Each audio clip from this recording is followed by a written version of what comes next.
feel like a little giggle when I mention my friend, Dickus. What about you? Do you find it visible when I say the name? Dickus. He has a wife, you know. You know what she's called? Incontinentia. Incontinentia bucket. Stop! What is all this? I've had enough of this rowdy, rebel, sticking behavior. Silence! Calling from Victorian Guard. Do not seize him! Seize him! Blow your noses and seize him! I say, kill him. Yeah! I say we hang him, then we kill him. Yeah! I say we stop him. Yeah! Then we tattoo him. Yeah! Then we hang him. Yeah! And then we kill him. Yeah!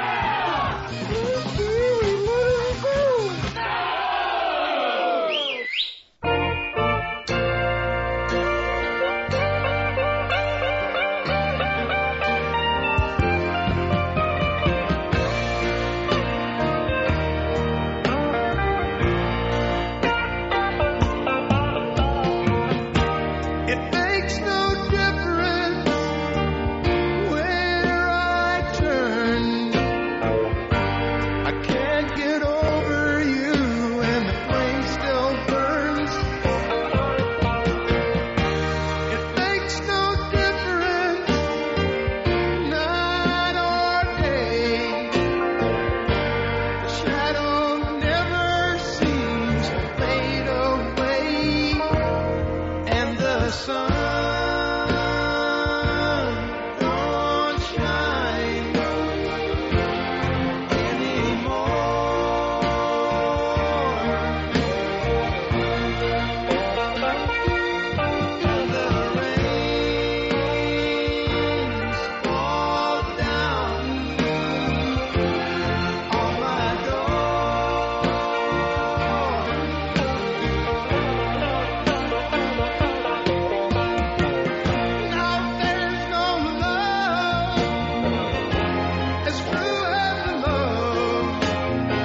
It's the Ron and Fez show.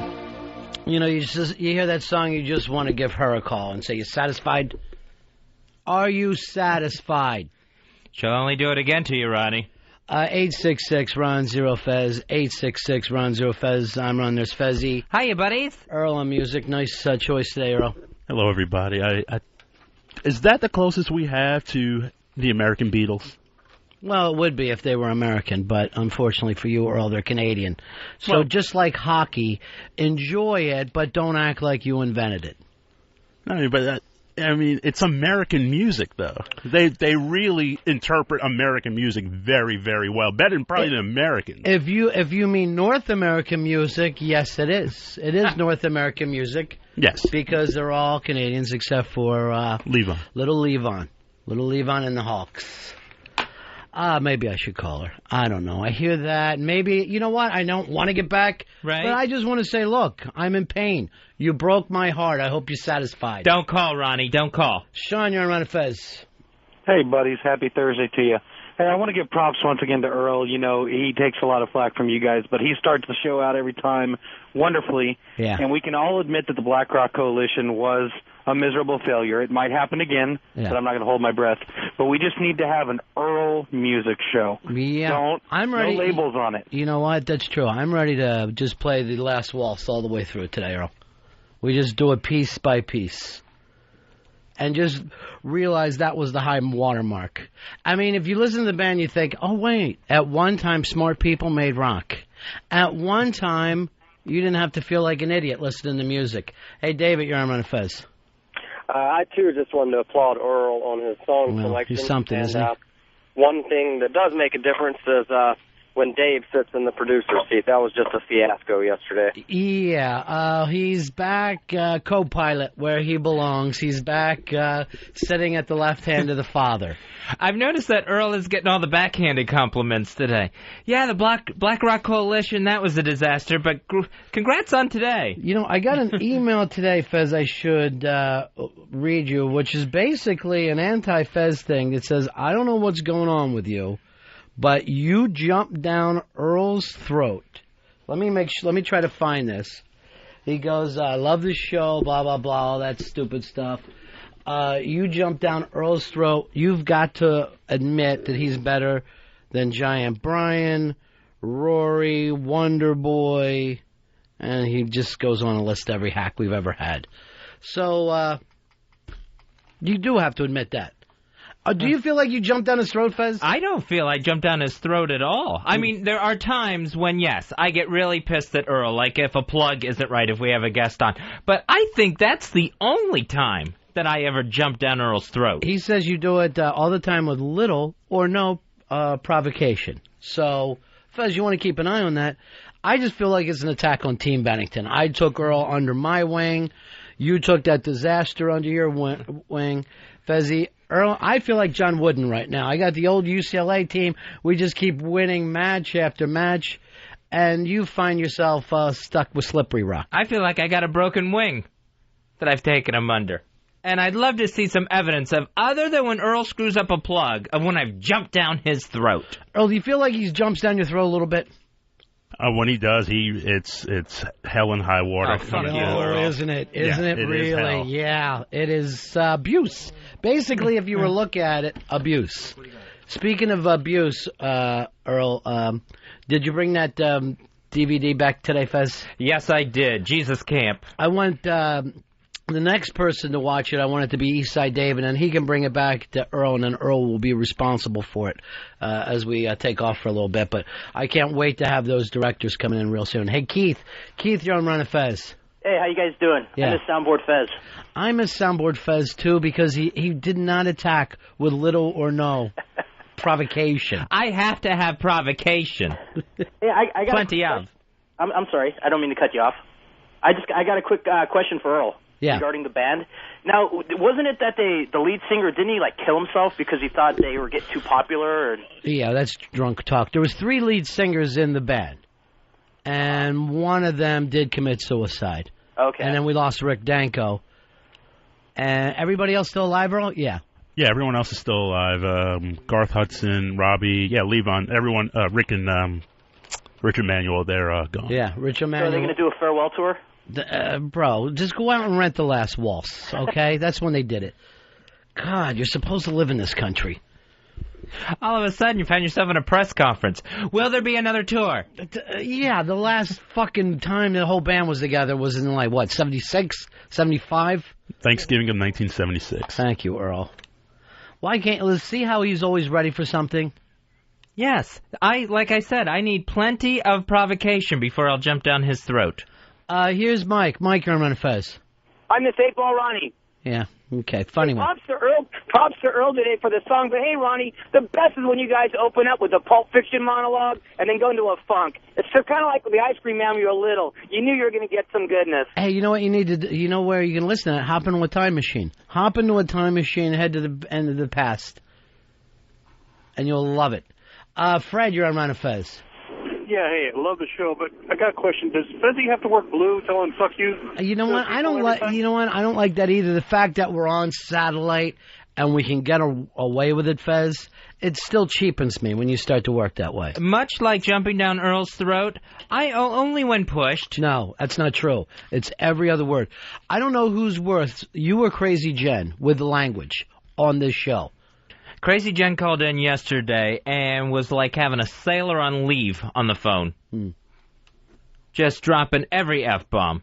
Me, I reserve it for special occasions. I don't think you do. I think that you work blue, or as you call it, X-rated, and I think it's beneath you.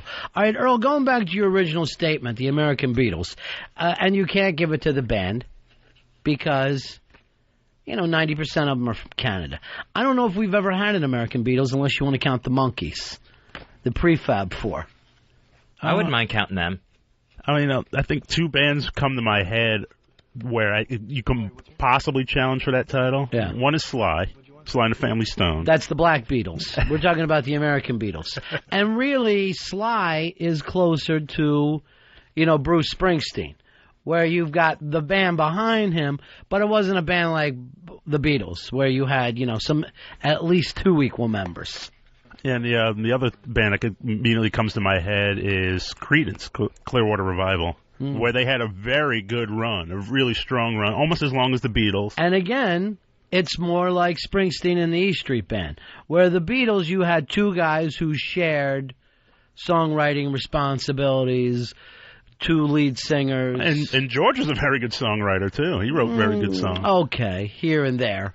You know what I mean? Out of all their hits, what did he write? 4?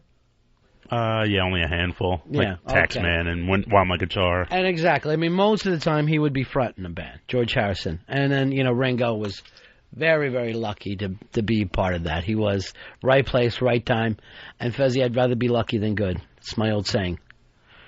It's not mine. I just made that up. I was trying to bring you in.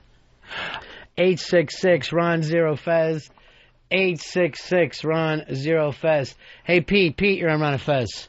Hey, I'm wondering why the pad data says Fez has a heart on. What does it really say, Fez? It says Fez hard on Earl. Ouch. One of the things that I got a lot of emails about the pad data stuff yesterday, Earl. People need it when they record the show. That's the big gimmick there. And sometimes you'll go 45 minutes, same thing up there. I'll make every effort to change it as frequently as possible. We got a couple of people here also to keep Callie, you're on the Ron and Fez show. How are you, buddy?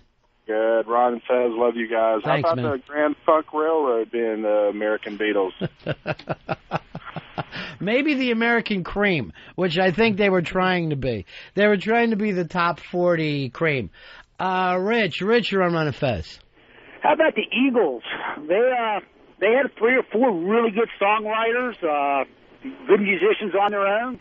Now, I'm not popular. I'm not the biggest Eagles fan, but Earl, I think Eagles would have to be considered the American Beatles. I'm going to send you into the big-ass prize closet, buddy. You're going to get a DVD copy of the Pixies Acoustic Live in Newport. That's courtesy of Eagle Rock Entertainment. The Pixies Acoustic, that is in stores now.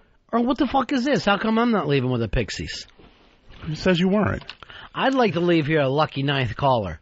Feeling all good about myself, leaving that big-ass prize closet. Oh, you'll definitely be taken care of. I like the Pixies. I like pig's feet. Yeah, I definitely want to leave with that. So, yeah, even though I'm not the biggest fan, you probably do have to give it to them. They had really two guys that were considered heads of the band. A lot of hits. I mean, tons of hits. Biggest selling album of all time. Thanks, Rich. Yeah, you also had, very great songwriting. That's what I... Great songwriting, great guitar playing. You had Joe Walsh, you had Bernie Leadon. Unbelievable band. Here is Nathan. You're on Ron and Fez. Hey, Buck Owens and the Buckaroos at the time in the 60s, they were a smash, but, I mean, they certainly didn't last as long as the Beatles did. Buck Owens and the Buckaroos, maybe if I came from Bumfuck, I would be just all crazy about that, but I can't. The Beatles of Hee-Haw, anyway. I've seen a building. I have seen a building before, so I can't rock with it. AJ, you're on Ron and Fez. Hey, I got to say the Ramones, as far as being like the Beatles, influencing so many bands' styles and everything that we see today, Yeah, I know. That always comes great to say in hindsight.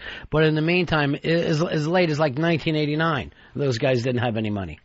Tom, you're on Ron and Fez. Yeah, CSNY, they were probably the closest you're going to get to the Beatles. They had 4 integral members of the band that all produced their own music and their own sounds and everything. Yeah, but I throw that into supergroup. You know what I'm saying? I mean, that's not the Beatles guys. The Beatles weren't a supergroup? Well, they definitely weren't a supergroup. They were guys from all the same neighborhood who came up and did it. The Crosby, Stills, Nash and Young came from all these different big bands, and they came together, and that's a supergroup. What's your calling that one, Earl? And isn't Neil Young Canadian? So technically he wouldn't be all-American. Let's face it, we owe Canada. Canada is 10 times more talented per capita than the United States, particularly when you get into comedy. When you get into comedy, forget about it. They just kicked the fucking dog shit out of us. Yeah, they gave us maybe the greatest female singer-songwriter with Joni Mitchell. Joni Mitchell. I thought you were going to say Helen Reddy. Here's Khalib. You're on Ron and Fez. Hey, buddies, how you doing? Yeah. How about Guns N' Roses, man? Had that great lead singer, great guitarist and Slash. They had 3 albums and that were just monsters, and then they were out of there. You know what I'm saying? That's a super group, Well, let's move on. Let's see. To me, I would give Guns N' Roses the American Stones. I would take that away from Aerosmith and say, you know what, you're going to have to be the American Led Zeppelin again. And now we're going to move over and give the American Rolling Stones to Guns N' Roses. Fair call, Earl? Yeah, it's definitely a fair call, especially in the Decadence part, as far as just complete excess and then just totally flamed out. They just went out in this blaze of glory. Was it glory? Because it didn't come off that way. It seems like they're both just fucking still wondering what the hell happened. Eric, you're on Ron and Fez. Hey, what's up, Ronnie? $2? Hey, buddy. Hey, Chicago, man. You got to go with Chicago. If you're talking about the White Sox, yeah. The band, no, I have no time for you. I can't sit around and talk about that band. I would think too many horns to be the American Beatles. They could be the American Boston Pops, if that's what you're after. America finally answers the Boston Pops, and it's Chicago. Aren't the Boston Pops American? Not to me. Mike, you're on Ron and Fez. Hey, good morning, buddies. Yeah. How about the Traveling Wilburys? All right, Mike, I don't know how you dialed your phone, but we really got to sit around and talk like adults here. And again, it's another super group. It's, Roy Orbison was a legend on its own, and Dylan, enough said, and Petty, and Jeff Lynne. Yeah. And George Harrison. Yeah, I forgot George. You always do. What is the problem there? Because he had cancer? No, it's just he was just so low-key. Sometimes you just forget about George. I don't. I never do. He's always in my little prayers. Sean, you're on Ron and Fez. Yeah, Ronnie, how about the Allman Brothers Band? If I was to give them the title, it would be the prequel to Leonard Skinner. Other than that, I don't know what to give them. The problem we have with the Allman Brothers Band is that Dwayne died so soon. Dwayne died, after 2 albums, Earl? 2 albums, yes. Yeah. And then the band's been around for another 68 albums. That's the big problem. Phil, you're on Ron and Fez. Tom Petty and the Heartbreakers, guys. if I was going to do an American version of Roger McGuinn, I would give it to Tom Petty. Isn't Roger McGuinn American? Yes, these are all the jokes that I'm doing. Oh. I'm doing little jokes from time to time, trying to keep the old show and some kind of thing going. Hey, we got a contest coming up today, and it's going to be Spouts-related. Sports trivia competition. Eastside Dave taking on a caller named Julie that he got into it earlier this week. It is going to be a competition. Julie will be on the phone, Eastside Dave in the studio. If Eastside Dave loses, he is willing to get a whackbag.com tattoo on his arm. So that competition will be coming up in just a little bit. Oh, wait, does he have to have .com? He just can't have whackbag? Oh, I think it should be .com. I can't remember exactly what he said. I said .com, and I'm going to live with .com. Okay. To have even the term .com tattooed on you is so real. It's going to be someday. It's going to look like having UHF tattooed on you. Them's it's the just rules. stupid. Well, them's the rules. Yeah. All right, so there it is. Whackbag.com. What now? The rules go like this. It's going to go question to question, and first person to get to 10. Yeah, we'll alternate between players. Julie will get the first question. If she misses it, then Eastside Dave will have a chance to steal. Dave will get the next question with Julie having a chance to steal. Each question worth 1 point. First 1 to 10 points, winning by 2, wins the trivia competition. Oddly enough, even though this hasn't started, it's the dullest thing ever. And this is even before it starts. It's already tubing out. I'm going to just leave and maybe go out to lunch while this is going on. We got any food over there today, Earl? Not at the moment, but we have some food coming in. Okay, good. Hold on. Tell me about it, Earl. Yes, we have food coming in from Hard Rock Johnny. Does he realize that dessert is part of the meal? Yes, he does. He's very sometimes clear he about it. forgets. Like a crazy bastard, he forgets. Dave, you're on Ron and Fez. Hey, what about Kiss?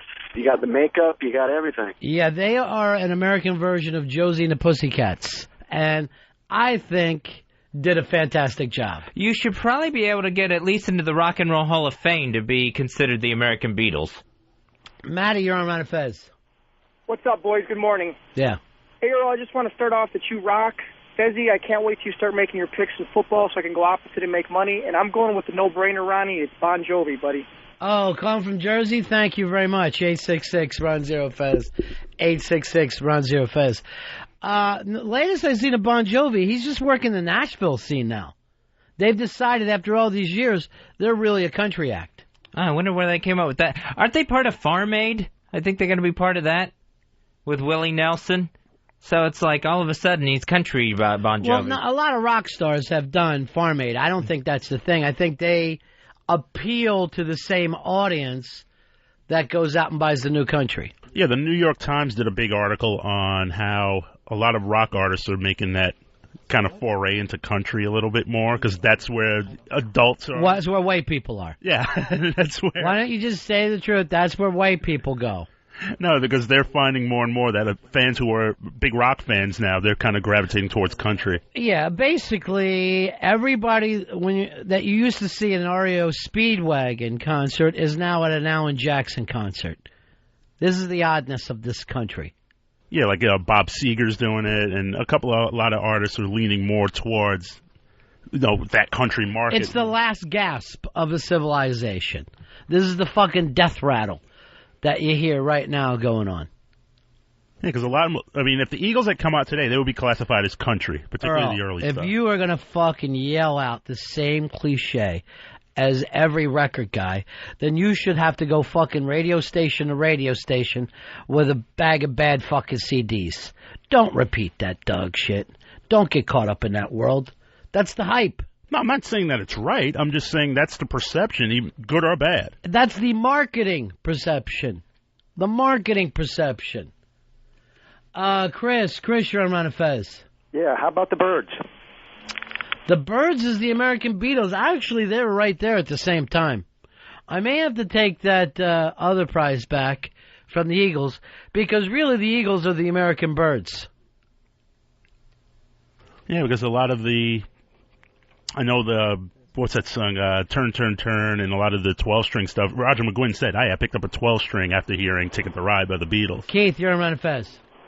Yeah, you got to give it up to the Doobie Brothers, at least until they let Michael McDonald fuck the band up. Yeah, but even then, I mean, that's like fucking up dog shit, so you can't blame him too much. You cannot blame him too much. Good news here. It looks like Don Vito is out. He is been charged with 2 counts of sexual assault on a child, which really reads bad. In the newspaper, when you read that, it doesn't look good. I'm sorry, it reads even worse than on a minor. And the good part of this is that he's got one of the attorneys for Kobe Bryant is now working with Don Vito. So what did I tell you? This was my prediction the other day. The good news is BAM has a lot of money to throw at this deal. They went and thought, who got somebody off in the state of Colorado? And they brought this chick into it. So he can't leave Colorado. He can't stay. He can't go back to Westchester. He can't go and do his bar gigs. He's got to wait around. And I think by the end of the month, they're going to be able to work this out where he can leave Colorado. His lawyer did ask if he could travel around the country because apparently he had more of these gigs to go to. And the lawyer there, or the judge there, I guess thinking enough girls have been allegedly pawed that we can't set this person loose on America. You don't think he's learned his lesson? I think this is the wake-up call. You know, Fezzi's just a crazy kid. And sometimes he gets a little out of control. All right, 866-RON-0-FEZ. 866-RON-0-FEZ. So, good news for him anyway. At least he's out of the orange jumpsuit. With Vinci, the female lawyer. For Don Vito? Yeah, for Don Vito. His attorney is a woman. I wouldn't be surprised to see her get pawed actually in the courtroom. East Side, here you come in, ready to do the fray. What time does this all go down today? Around 1 o'clock? 1 o'clock p.m. Yeah. Ready to go. Oh, p.m. Okay, because I thought a.m. And I thought that's a little late for me, but I'll stay up for it. Got to be exact about this. We got the questions now? Earl's got the questions. Earl, pass them over to me. I want to take a look at them and make sure they're not... And you haven't seen these? I haven't seen those. Time to swear to Jesus. Swear to Jesus. And I hope... Wait, hold on. Jesus Christ. Swear to Jesus Christ. No, yeah, not you, not Jesus Santos, who played in the Cubs in the 70s. And I hope Julie does the same. Too easy. Earl, who helped you with these? Well, I did those on my own. I used very good websites to verify the facts and base those questions off of those facts. All right, my prediction right now is Eastside Dave just fucking rolls with this. Because this, to me, looks like Yankee trivia. It looks like Yankee Giant Knicks trivia. She said she was a baseball and football fan. Yankees.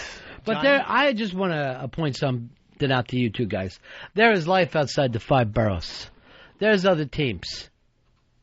I thought it was a pretty good balance of things where you for you, never leaving Queens. Of course you do. His balance is it's both Yankees and Mets. So he feels like it's got a very strong balance. Jersey and New York for him. Now, Julie's one stipulation was no hockey questions. So there will be no NHL in this whatsoever. That's kind of the same thing. Yeah, good one. I mean, let's take a look at this. We're talking sports trivia. How would hockey end up in there? If it's a hockey question, if the answer isn't Gretzky, nobody's going to get it. And I don't even care if you play hockey. The only trivia question you know is Gretzky. Well, it would have to be sports people watch. I know, Kathleen from the Bronx sent this to us. This is audio from a guy in Philadelphia who has done a song about the Broad Street Bullies. Do you have his name, Fez? Yeah, I believe you pronounce it. It's Paul, and I believe it's Martirano. McCorrick. I couldn't even do it. Martirano. Anyway, he's written this song. I guess he wants to be Mr. Philadelphia Flyers. And I love the local guys who try and write the team anthem. I remember we used to play all these for Giant Brian with all the big Steelers songs. So let's just play a couple minutes of this. It is a song about the Philadelphia Flyers.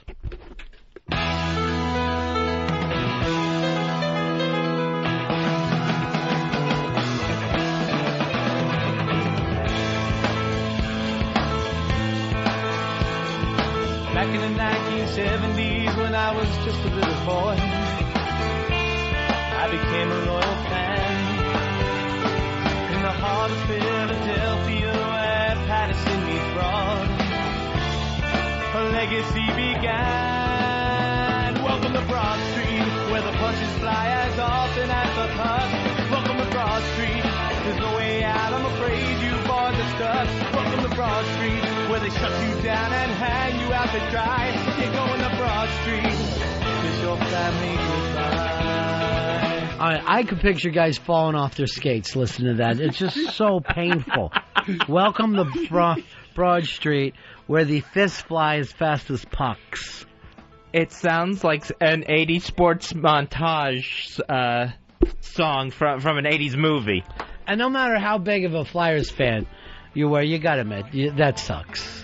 Sports songs in general really are terrible. Well, but because this is the worst. They're written, and what can I do to get a little hype for my career? Because nobody would actually sit down and write a song about a hockey team unless they thought it was a good marketing move. There's just so much ego involved in this. Like, I'm going to write the song that makes every Flyers fan cry. And plus, he's got to go back and bring up the 70s. I mean, you're really reaching back. If Bernie Perrant is what you got to go by. And of all sports, to have a queer piano ballad, like, you don't bring out the piano for hockey. You gotta bring out some hard guitar shit or something. This is a tough sport here. Welcome to Broad Street. It's a fucking cry for help. If anybody has, like, their local ones, send them to Ron and Fez at AOL.com, Ron and Fez at AOL.com, because every bad morning show will play the stupid song that's supposed to fire up everybody on Fridays. Hey, Paul, you're on Ron and Fez. Go ahead, Paul. John. Yeah. We lost him. He had a big spy report, too. I want to hear it. Travis, you're on Ron and Fez. The worst sports song out there is by Gene Simmons, I Am Indy, for the Indy Racing League. I've never heard that one, but Gene Simmons being tied in. Oh, we do have it? Let's play it, Earl. I am Indy. I am Indy. Hey. Hey. I am everything I want. I got everything I need. Know exactly what to do, 'cause I am Indy. Hey. And I love the way I feel. To be me is something real, 'cause I am Indy. I feel like I need to apologize to Paul and the Flyers. Didn't that used to be the old Mork and Mindy theme? Mork and Mindy. Steve, you're on Ron and Fez. Hey, you got to play the all-time greatest hockey song, the old Hartford Whaler theme song, Brass Bonanza. Had that 70s horns. It rocked. And you were a big fan of it? Oh, yeah. All I used right, to play it when I played street hockey every time I scored. Street hockey, the greatest sport of all. It's hockey, but you can wear your Snickers, and you have to move when a truck comes. Here's Mike. Mike, you're on Ron and Fez.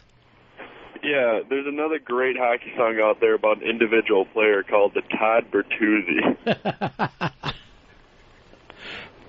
Guess what? It's not even about the team. Just an individual gets his own anthem. Liam, you're on Ron and Fez. What's going on, buddy? Yeah. I'm a huge Mets fan, and I'm also actually like a fan of rap music. Sure. But this season, just a horrible mix of the two, as the Mets have this new song. Instead of like Meet the Mets, it's called Our Team, Our Town, and it's some like hip-hop song. Oh, my God, just douche chills anytime it comes on. All right, see if you can find us that. Send it to Ron and Fez at AOL.com. Ron and Fez at AOL.com. Hey, Joe. Joe, you're on Ron and Fez. Joe, what do you say, buddy? Worst sports song, Super Bowl Shuffle. Well, I ain't looking for no trouble. I'm just doing the Super Bowl. Oh, God, that was terrible. Proving once again that white people cannot dance. The whole thing was everyone got their own verse, like Sweetness got a verse, and the refrigerator got a verse, and then here came Jim McMahon we had to perform that. My second grade class had to perform that at the talent show in elementary school. And we got laughed out of the fucking gym. Speaking of which, I'm so glad that you brought up your past. I have got a gig for you. There's this thing in Brooklyn called Cringe Reading. And the deal is, I think they get together once a month. Look, everyone's writing it down. We've got the oddest show in fucking history. There is nothing weirder than this fucking room. So it's called Cringe Reading. Got it. You go over and you read your old stories and poems and diaries from high school. And people have the balls to stand up and read this fucking shit. It is unbelievable. I would think it would take... I think you're going to win this. With your... What's the story you wrote? Jack Donovan. Jack Donovan. Well, there's two, Jack Donovan and The Token, but Jack Donovan was probably the worst. Jack Donovan was so bad that it was absolutely fantastic. Jimmy Norton would be great at this, too. On his blog, he does a thing where he wrote a poem when he was a kid during his rehab time. And it is, without a doubt... And then he goes back and kinds of grades it and critiques it now.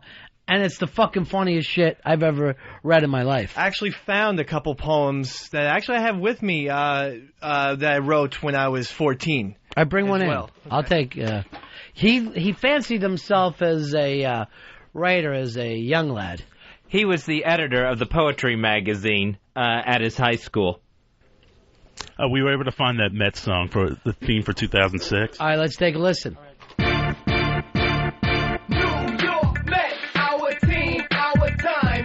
New York Mets, our team, our time. Our team, our we get the hits, we score the run, we shut you down, we're number one. New York Mets, our team, our time. New York Mets, our team, our time. New York Mets, our team, our time.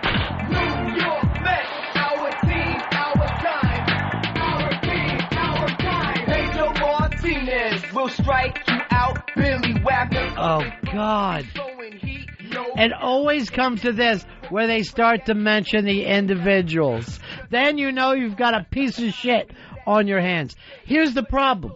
If the Mets win it all this year, this song lasts forever for those fans. It never goes away. It will never stop.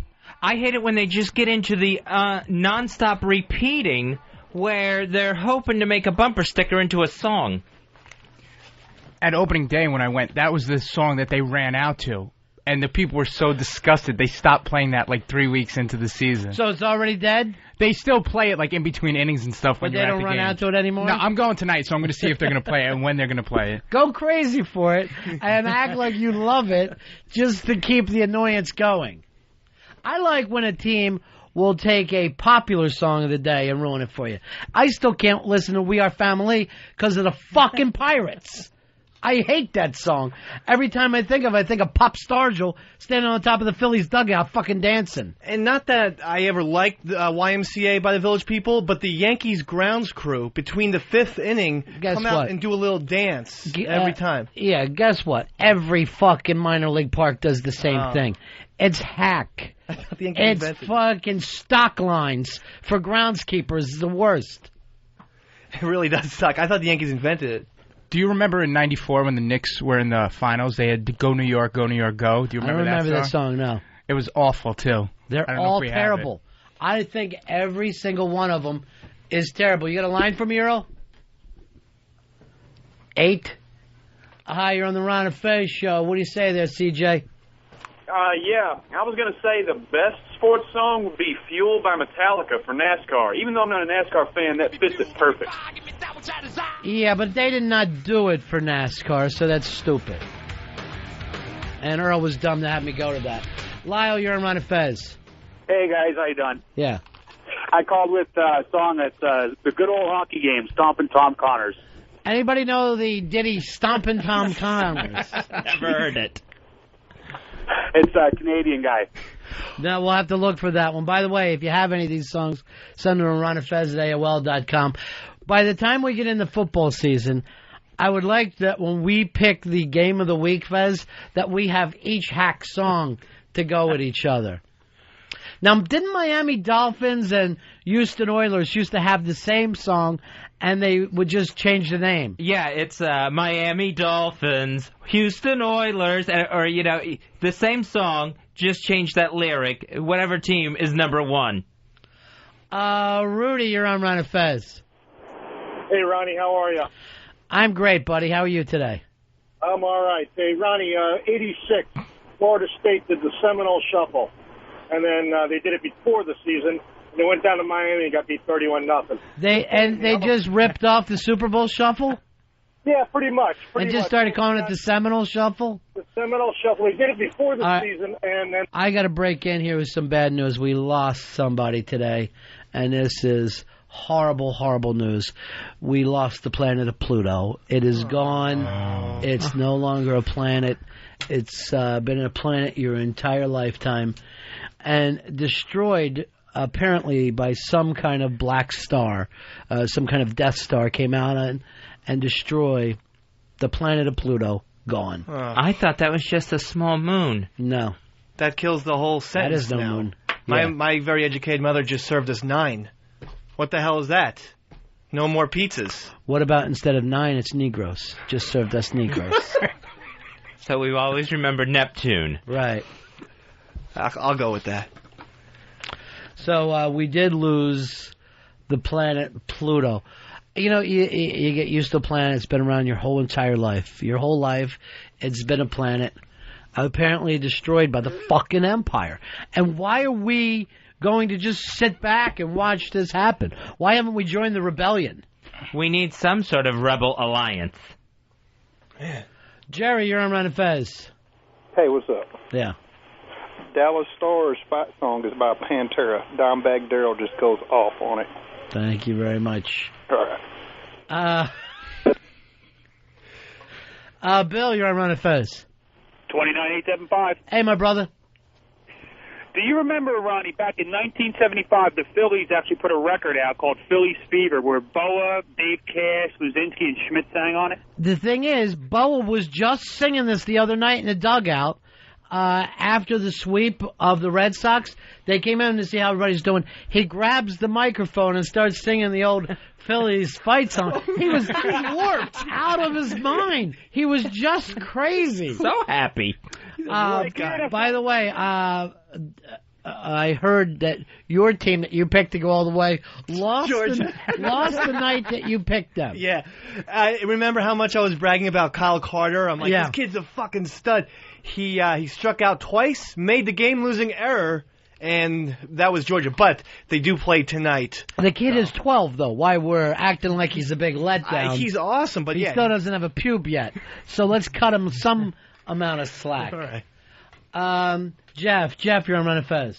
Yeah, they took a gospel song and made it a fight song for New Orleans when the Saints go marching in. Now every time when I'm in church and I hear that fucking song, I'm ready for a fucking Saints game because they play it every time before the Saints game. And they had this little who that say they're going to beat them Saints in it. And it's really aggravating. It's a pussy song. I do like the term who dat, though, because that sounds just absolutely insane. Hey, Bill, you're on the Ron and Fez show. Hey, guys, what's up? Yeah. Hey, I want to bring up the most embarrassing thing in sports to myself, the who let the Mets out. That thing still makes me feel bad every time I watch a Mets. I don't think one of these has ever worked for anybody. I think that they're all just awful. And I remember that same year, the Cincinnati Reds had Who Let the Reds Out, and so they were trying to battle each other, and everyone's like, we got it first. No, we did. That's the point. That all these things, they act like no one else has a TV. And you can see that they stole these. And that song was terrible to begin with. Now when Jose Reyes bats, they take the Olay chant and they put Jose, Jose, Jose, Jose. You know, that bothers me because why did all the other countries pick that up besides Brazil? I'll see England and Italy trying to steal that gimmick now. That's just the international soccer song. Kevin, you're on Ron and Fez. Hey, guys, worst song ever. Cleveland Browns back in the 80s took Louie Louie and switched it with Bernie Kosar's name, and it was Bernie Kosar. Whoa. it was atrocious. Oh, he always chokes now. Let's go to Ryan. Ryan, you're on the Ron and Fez show. Yeah, I kind of wanted to disagree with you on the Pluto thing. I think God made the right call. I think ever since, God expanded the planets, the competition's been a little watered down. I know what you're saying, and I know it has kind of ruined things, and I'm not going to compare a Pluto to the, let's say, Jupiter and Mars. Let's say Pluto has always been the Montreal Expos, but they've always been part of things. It's important. What else would the Disney dog have been named of? Just nothing? We'd have to call him nothing from now on. Think about it, though, on a bigger level. I've got it. I was able to wrap my mind around that concept within seconds, and I just chose to ignore it. I wasn't sitting here in stunned silence. I just thought it was stupid. Okay. There still would have been the Roman god. But it feels like we're down to 49 states.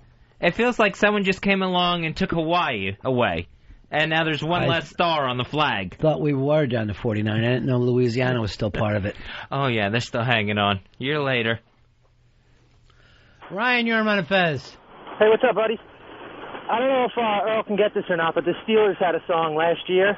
It was about the terrible towels. It was like some kind of country rap, but it made you want to throw up. It was so awful. All we got to do is go to Giant Brian for these because he has replaced his doorbell with a lot of these stupid Steelers songs.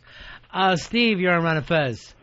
Hey, buddies. Yeah. In the late 90s, the Green Bay Packers did a remake of the Macarena called the Pack-Arena. Oh, jeez. Complete douche chills when you hear that thing. God, just... Hey, Pack-Arena. Yeah, terrible. I just thought of one that was when the Bears put out the Super Bowl Shuffle. Yeah. The New England Patriots felt like they had to match them up, so they came out with New England, the Patriots are we will beat the Bears. Just wait and see. Were they singing it themselves? Yeah, they were singing it yeah, themselves. It's terrible. It was so gay, and then you're like, well, we need the Bears to absolutely eat them up now. Crush, yeah. Well, you got what you wanted, didn't you? Yeah, that's right. So fucking. Here is Andrew. You're on Ron and Fez. Yeah, not to keep picking on the Mets, but they don't do the team the time, whatever, that ridiculous rap song. They still do the Let's Go Mets Go. Yeah. Now, isn't it, honestly, didn't start with the Jets first? Wasn't it always Let's Go Jets Go? That's a little before my time, but I think the Mets adopted it and they took it. 'Cause the Jets took Jets.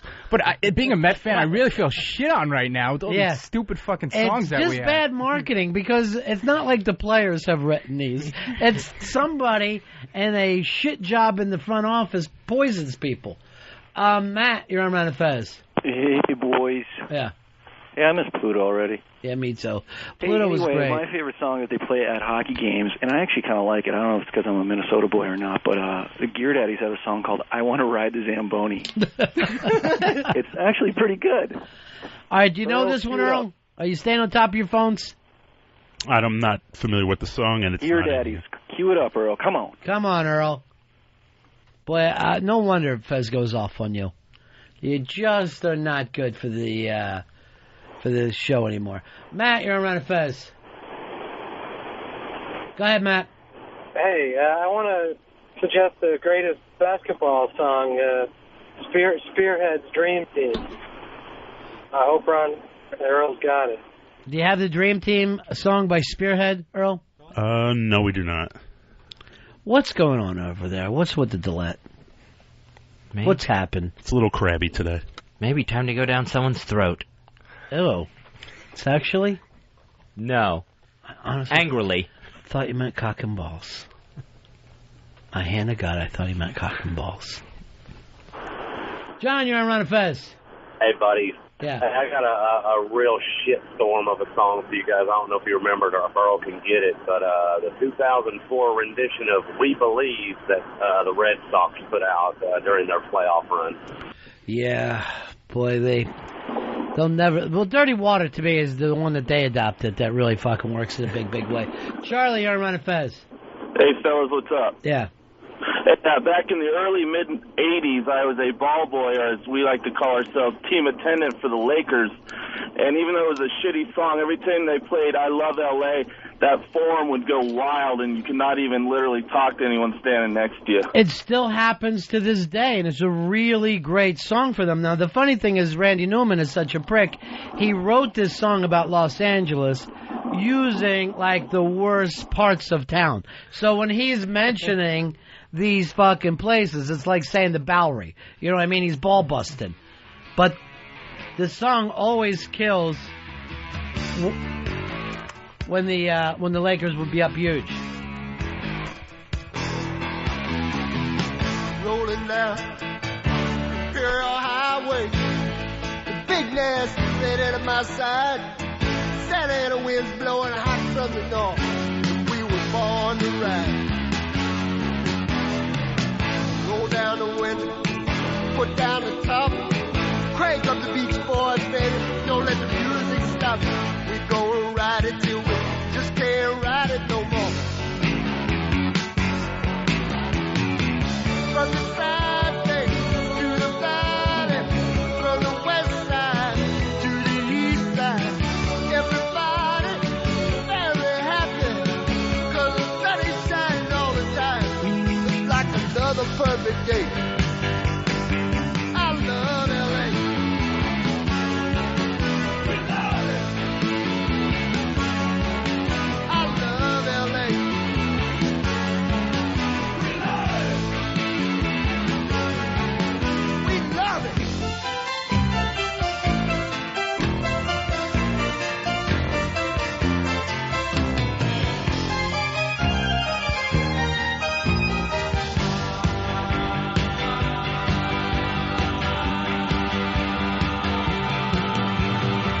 Look at that mountain. Look at those trees. Look at that bum over there, man. He's down on his knees. Look at these women. Ain't nothing like them nowhere.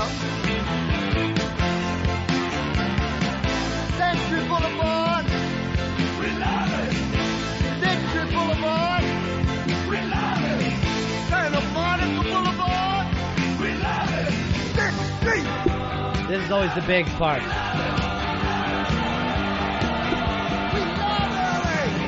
When you just look out and everybody's fucking dancing, and you're like, we can't beat the Lakers. Look at that place. We don't stand a chance. Hey, Henry, you're on Ron and Fez. Hey, Miss O'Hare and Fez. Yeah, me too. Hey, couple things. Pittsburgh, and before they choked in one of the 90s things, had Welcome to Blitzburg. How about Hammer with Too Legit to Quit? And can we get rid of the fucking One Shining Moment after the NC2A title? I'm all for that. We're going to take a break. Ron and Fez Show. Ron and Fez, XM 202.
Hard Rock Johnny, what's happening, buddy? How are you? You brought the money man with you, huh? I did. Sometimes you got to bring the guy who's got the checkbook. Well, now, how's this work out? How's your control? This, by the way, is Hard Rock Johnny from the Hard Rock. The man who... is this the biggest Hard Rock, the one in Times Square? Or are we going Vegas? No, Orlando's a little bigger, but... Really? We're better. Who gets more people? Orlando? It's about the same. Same traffic, just a completely different market. Where's the one in Orlando? Is that in City Walk? In Universal. City Walk, yeah. Yeah. They got that the Coliseum of Rock, so they have like a whole separate venue for live music and stuff. Right. I saw a show down there before. I saw Elvis Costello. It's a really good concert venue, actually. Yeah, it is. It's nice. Not as nice as ours, though. Although they say Orlando, angriest city in America. Angriest city. It just won that. Really? Number 2, Fezzy, was your hometown, St. Pete. I don't know why so angry there. You know, it's funny. My chick was just down there and said you would not believe the way people drive, how pissed off they are. I know they get furious at the old people and the retirees down there while they're driving. Yeah. That brings the road rage out of them so bad. Maybe it's because you feel like you can beat up an old person. So you ain't going to get away with that shit if you yell that out at a 30-year-old man. But you can yell at someone's grandmother. All right, what's happening with you, Johnny? What's up? Same stuff. I was just figured I'd come by, say hello to my boys, bring them some lunch, some shirts. What are the shirts for? Those are our new... good question. Thank you. Thanks. Those are our new questions. It's our Ozzy Osbourne Signature Series T-shirt.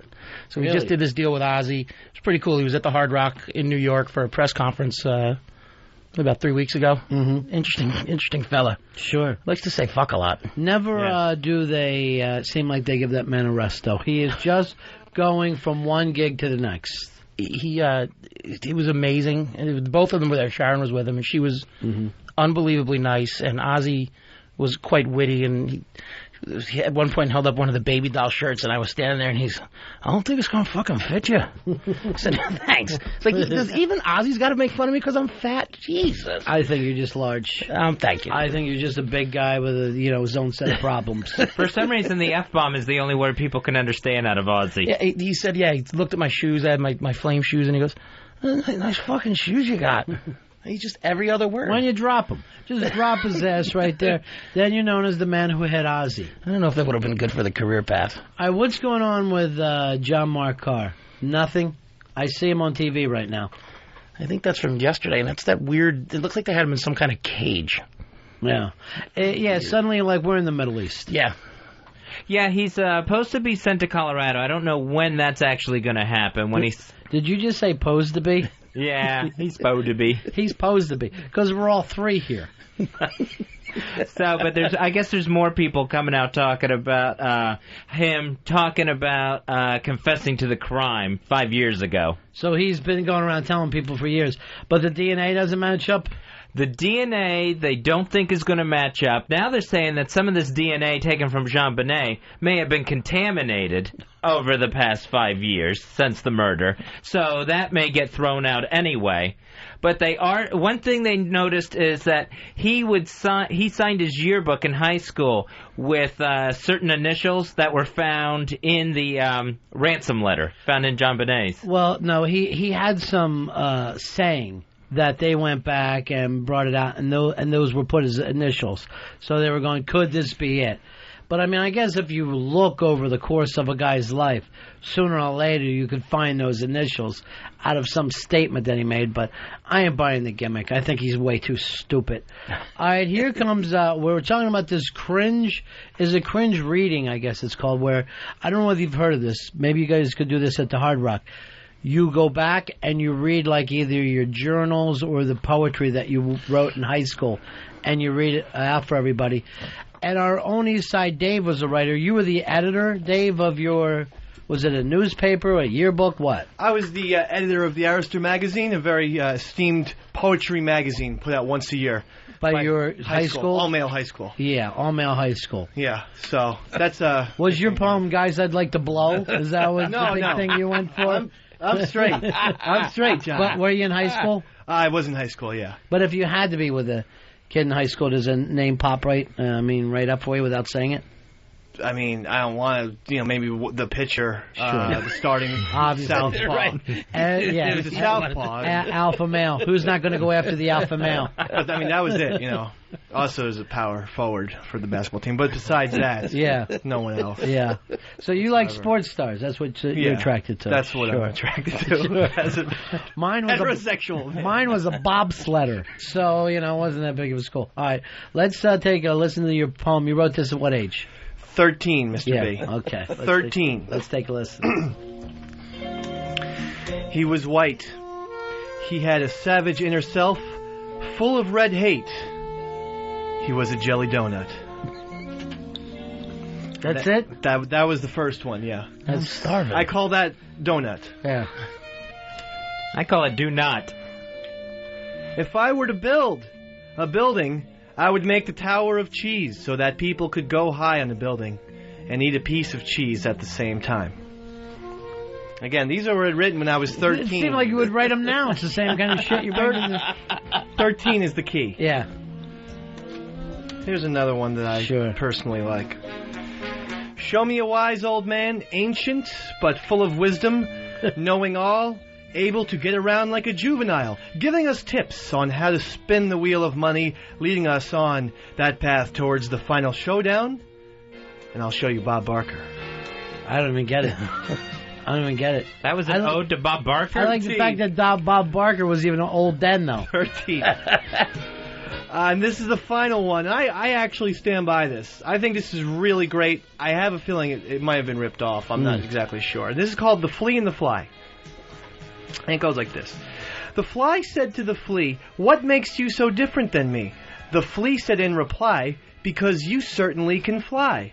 Said the fly, "But if I give you my I and you give me your E, then you would be the fly and I would be the flea."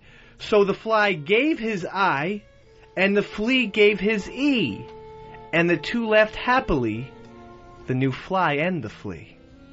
It's the stupidest thing I've ever heard in my life. You get it, though? Yes, I get it. It's ridiculous. Someone have pictures? It's F-L-E-A, though. And Not just there's an E and an A, not just an E and a Y. Fly. Yes, fly. And then how do you spell flea? Oh. So your way, he would be a flay after he fucking left. I know that you found this witty. It just doesn't work. Well, my spelling wasn't so good. Yeah. I spelt the flea, E-E. There was also pictures in that, and I made a short little booklet as well. So if anyone would like the pictures of that, maybe I'll make them available to ronfez.net. I like your other story better. What was the name of that? Yeah, well, that had more meat. Jack Donovan. Big Jim, you're on Ron and Fez. Big Jim, go ahead, buddy. We lost you, pal. Here is Steve. Steve, you're on Ron and Fez. Hey, I'd like to say, Fezzy, it's been 10 years since John Bonet was killed, not 5. Where have you been, buddy? Out? I thought I said 5 when he started confessing to it. You did. He was wrong. That's when he started shooting off his yapper. Hey, Al, you're on Ron and Fez. Hey. Yeah. That dude's just creepy, man. Who's that? Dave? John Marcar? No, like the guy with the poetry. Yeah, it's Eastside Dave. Oh. That's just friggin' weird. Yeah. What's weird about a fly and a flea trying to exchange lives? It's a flay.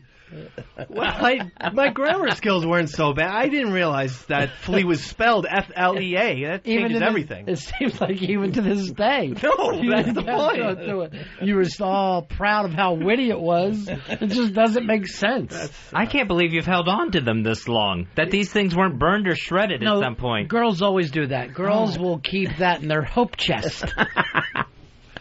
Yeah, it's a good little booklet. Joe, you're on Ron and Fez. Hey, buddy, how stoned is Dave when he's writing this stuff? Jesus. Well, I was 13, but I may have had... that's when I started to have a couple sips of Grandpa's whiskey. Sips? Yeah. All right, we're at the point now. What time are we supposed to start this contest between you and Julie? Well, it was going to start at 1 p.m. Eastern Why time. didn't it?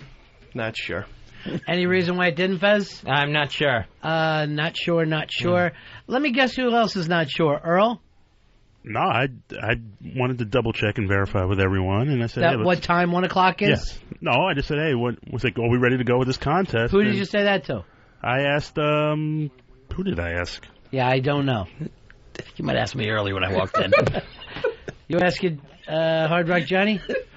No, Who'd you double check with? You asked me. Yes, I did ask Fez. I'm sorry. Well, then let's put it on the fucking air. If we say 1 o'clock, let's put it on the air at least by 1:14. And then all I said was we're going to talk to Hard Rock Johnny first. He's coming in. Okay, we'll get her on the air then. Good. Please. Thanks. I didn't mean to interrupt, by the way. I'm sorry. I honestly don't see how this is your fault, Johnny. No, it just seems like I got blamed by Earl via Fez. I don't know. I can leave if you need me to, Earl. Did you watch the buck pass around here, though? And it's my entire life. Now, the interesting thing is, if I don't bring it up, if I forget, it's gone. Why, 3 of them are sitting here going, I thought we were going to do it. I thought it was going to happen. Here's E. Dizzle in the house. How you doing, bro? You're on Ron and Fez. How you doing, E? Hello? Yeah, what can we do for you? Yeah, I just want to call Dave out that people in Whackbag defend him. What about them? He told all of us, fuck you. What about the people who defend him? I'm still defending him here. Why are you defending him? What's wrong with you that you would defend him online? Oh, I like him. He's cool. He sucks at life, but I don't want to... That's what hurt you, right? Yes. When they said that you suck at life.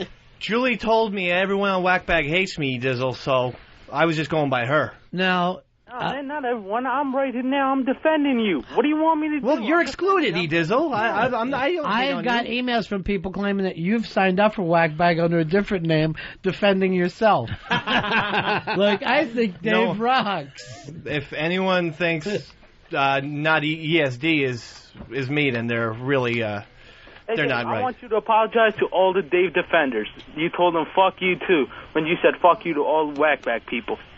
Yeah, he did. Now, because of this, he says if he loses this trivia contest to this young lady, he will get whackbag.com tattooed on his arm. Yep.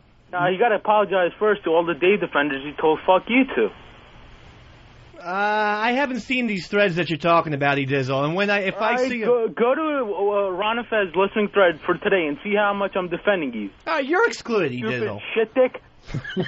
You're excluded. What do you want me to say? 99% of the... Apologize to all the Dave defenders. Dave defenders get a break. Crawl on your belly like a bitch and apologize. I'm not apologizing for nobody now. Not after Mr. B said it like that. All right there, E-Dizzle. We'll talk to you later. Here is... all right, this is Julie. The young lady is going against. Julie, how are you, darling?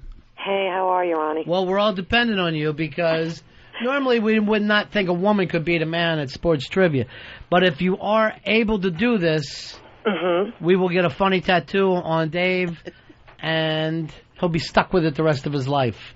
Well, I'm hoping. I'm just gonna. I'm doing my best. That's the best I can do. No, he's worried that you're having people IM you and help out. Okay, yeah, I know. That guy who just called in, I believe he's on Whackbag as well. Yeah. Because he's the one guy who said if he sees cheating on the thread, he's gonna call you guys. Fuck that guy. I want a little cheating. I want to see this kid. No. Why? Why would I? And I will tell you, if you could check the listening thread if you want, they've already said they're not going to help me. They don't want to hear Dave weasel out of the bet and accuse me of cheating. They're not going to help me. If I hear any kind of weaseling, I'm going to stab you in the throat. Okay. And I totally believe Hold that. on, Sal has a call. He might have found out that... It's Julie asking him for answers. We need potato skins. We're all good. All right, are we ready? Don't worry, I'm all ready. I got Google up. I'm ready to go. All right. All right, good. Let's play the intro, Fez. And now, it's Trivia Fight, featuring Eastside Dave versus Julie from Whackbag. Let the battle begin. Oh, that was amazing, wasn't it? It was radio magic. Yeah. The way it will work is, Julie, you will get the first question. If you are unable to answer that, Eastside Dave will get a chance to steal. We'll go back and forth that way. Okay. Each question is worth 1 point. The first player to 10 points wins, but you must win by 2. Okay, and just so I know, in the event of a tie? Yeah. There's not going to be... No, don't tie. You got to win by 2. It's sudden death. No. Okay, but if it ends in a tie, then what do we do?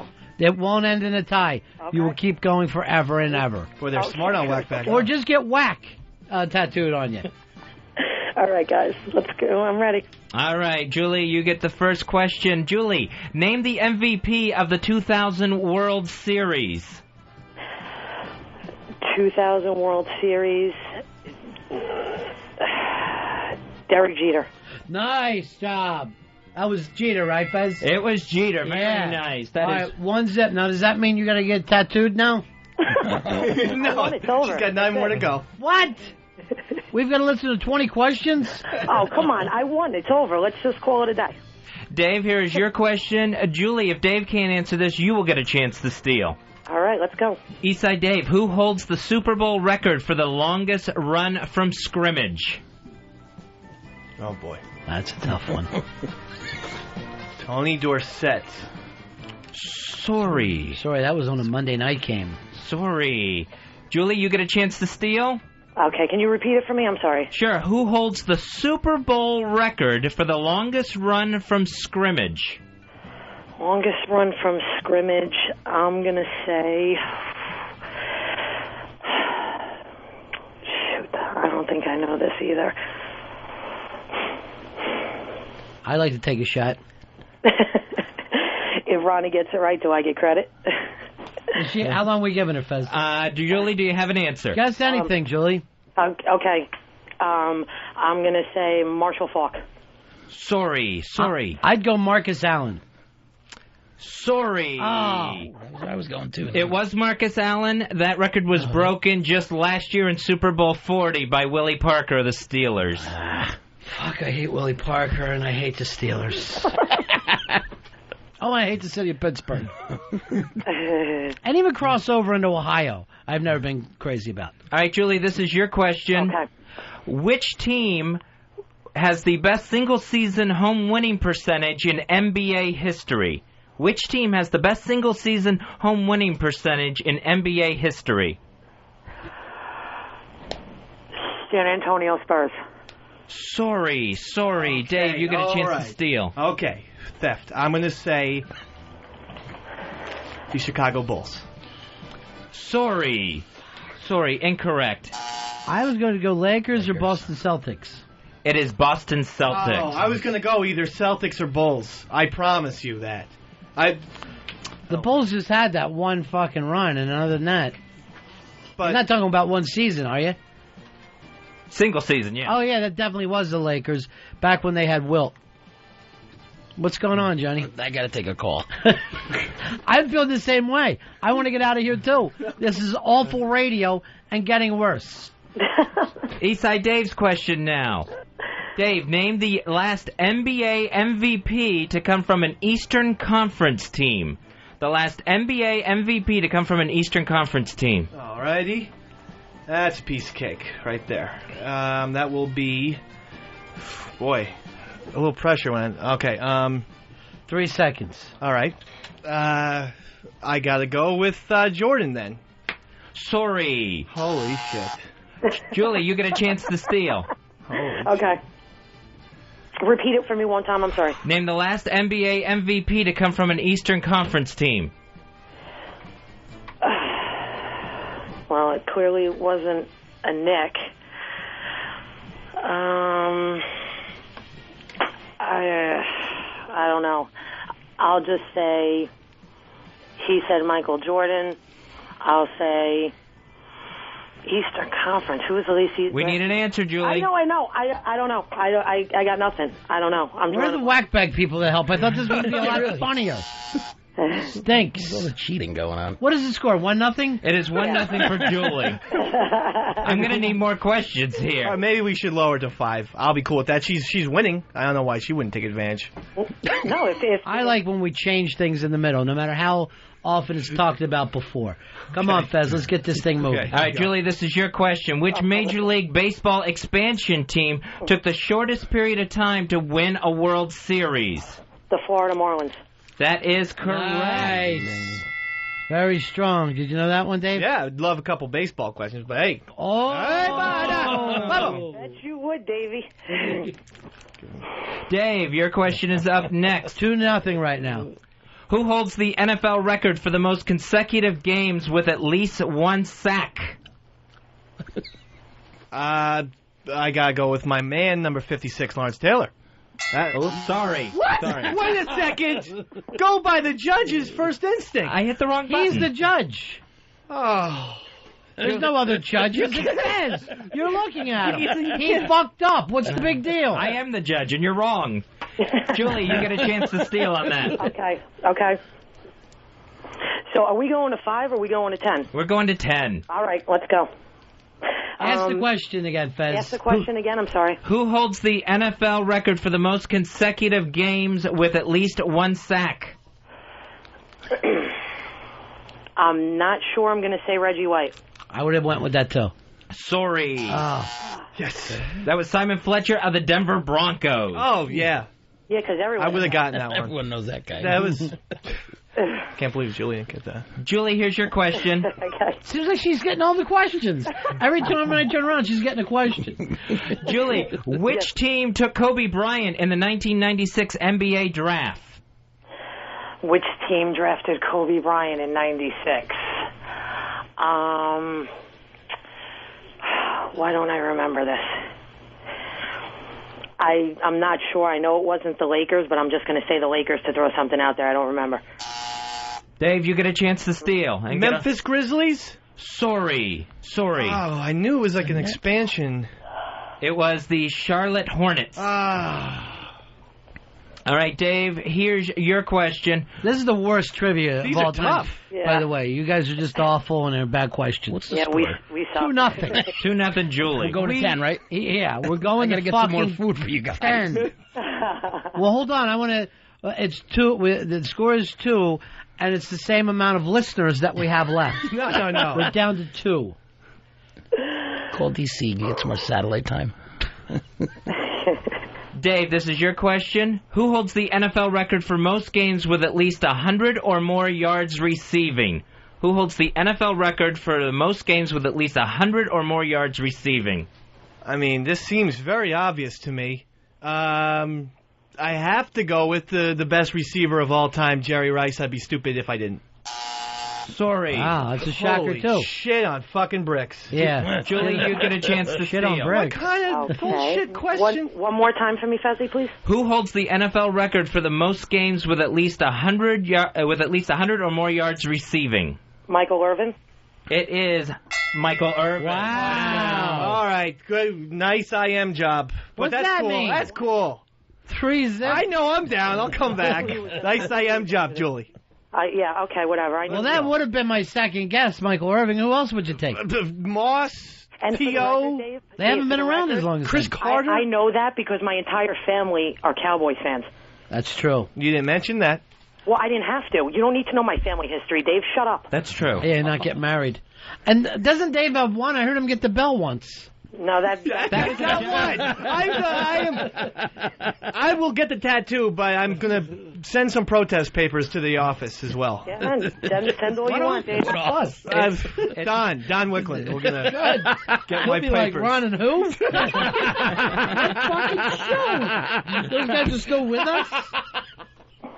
Julie, it is your question now. Okay.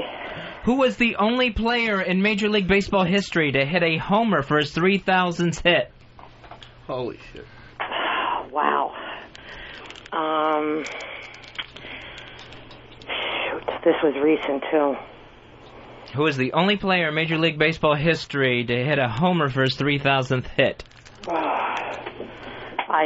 Now, did he do that in Boston, or was he already in No. St. Pete before he did it? No. Wade Boggs. What's that? Wade Boggs. Wade Boggs. No, what the fuck was that? What? What? I didn't hear anything. You gave her a hint! No, I did not. You I said asked... Boston or St. Pete! Well, nobody heard that. I'm talking to Fez. No, first of all... Julie heard it. I didn't hear anything. Oh. What did I do? First, she's getting 15, 18 seconds. I get a 3-second shot clock. My daughter walked in the room, and I didn't hear anything he said, and I just shouted out, Wade Boggs. Smart. So... Smart Why move. is she at home from school now?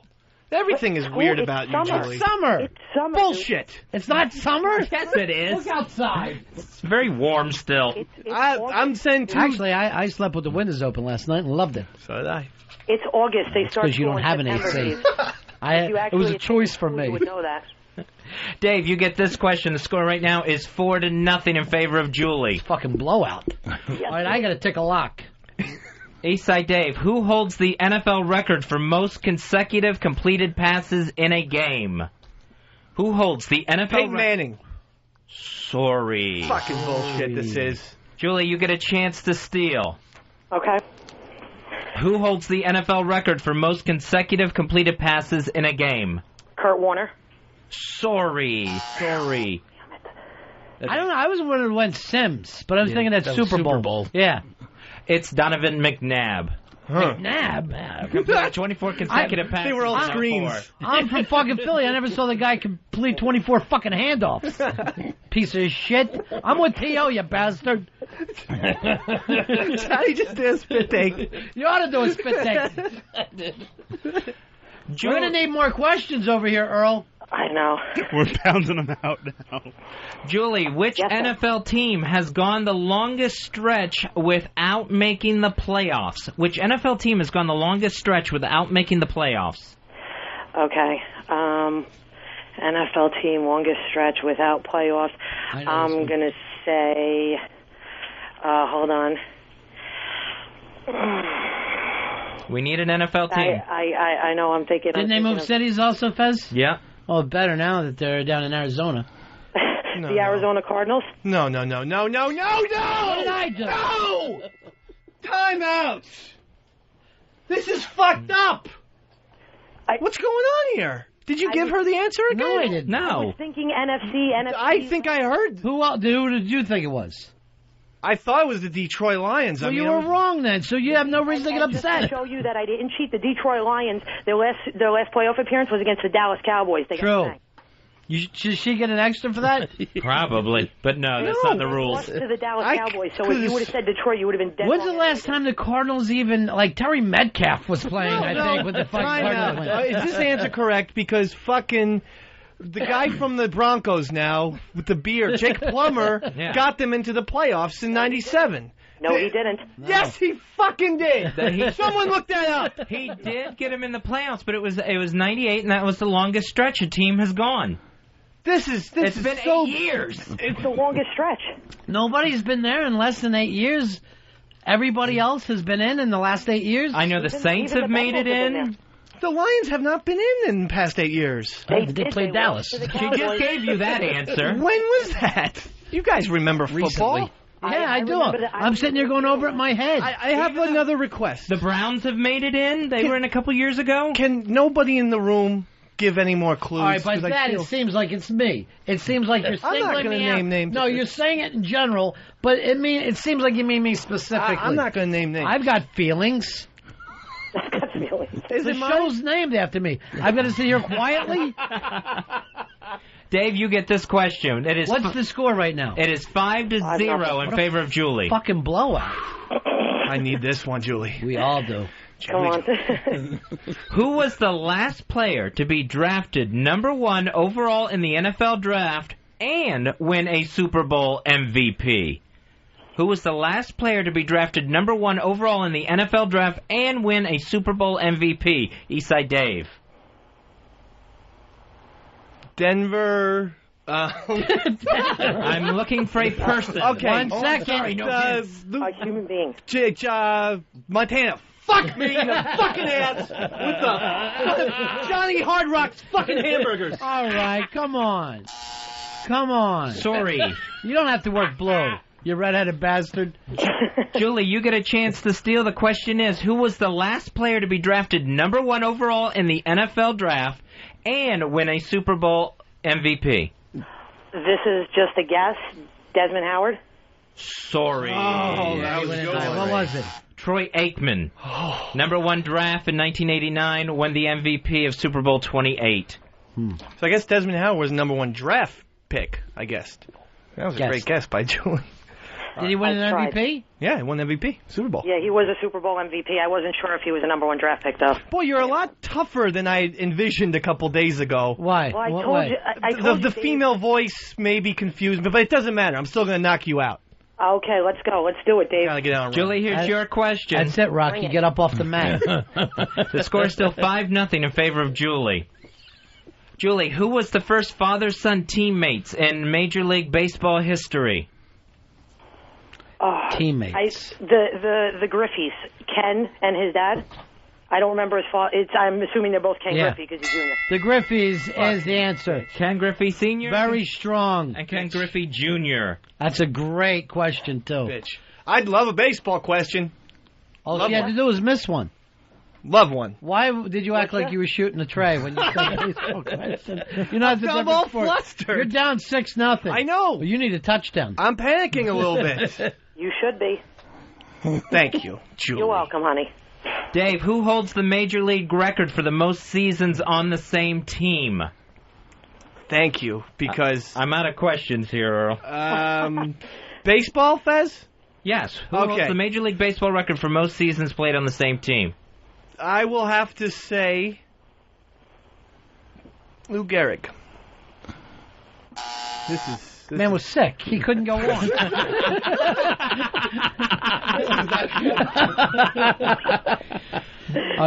Julie, you get a chance to steal. Who holds the Major League Baseball record for the most seasons played on the same team?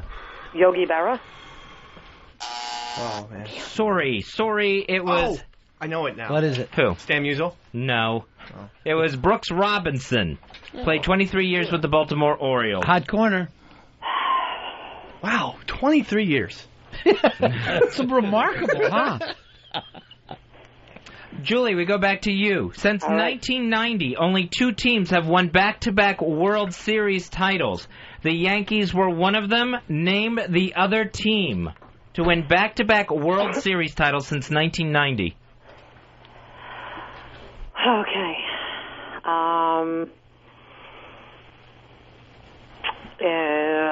Why am I drawing a blank on this? This is easy. Boston. No, shush. What the hell was that? What the hell was that? Wait a second. We just heard it on national radio. What? A voice giving her the answer in the back. For the record, Dave, my daughter said Boston. She's wrong.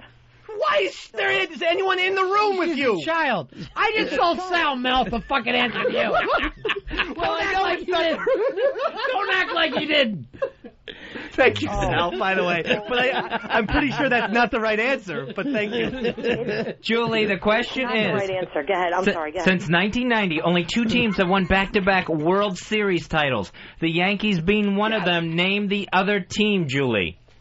Toronto Blue Jays? No! Yes, that's the correct answer. And she had no fucking idea. Oh, there's dirty pool being shot in Denmark tonight. How would you know? Wait, what? There's dirty pool being shot in Denmark tonight. That makes sense. There's something like that. I don't know any of your cliches. By the way, I'd like to credit my 9-year-old daughter with that assist because she knew that. Please. Why wouldn't she? She's 9. She's a girl. Did you know the answer? I did, yes, I figured it out. Thanks to who? After he eliminated the Braves from my head, I pieced it together that it was the Blue Jays. What's the score? It is 7-0 in favor of Julie. Fucking blowout. You're going to have to go on a streak here, brother, man. All right, Dave, this is your question. Who holds the NFL rookie record for most touchdowns? Who holds the NFL rookie record for most touchdowns? Alrighty. That one... What? What is the girl saying again? It's your choice. Maybe she's helping you. Can you put the daughter on the phone for me? Come on. Okay, all right, fine. 3 seconds. Edgerrin James. Sorry. Julie, your chance to steal. Who holds the NFL rookie record for most touchdowns? NFL rookie record, most touchdowns, shot in the dark. I'm going to go with the one I said before. I don't know. Marshall Faulk. I don't know. Sorry. It is Gale Sayers. Gale Sayers. 22 touchdowns. Okay. Never been beat. Brian Piccolo. I love Brian Piccolo. When I think of Brian Piccolo. Jeez, I didn't need a minute now after I thought about Brian's song. That fucking guy.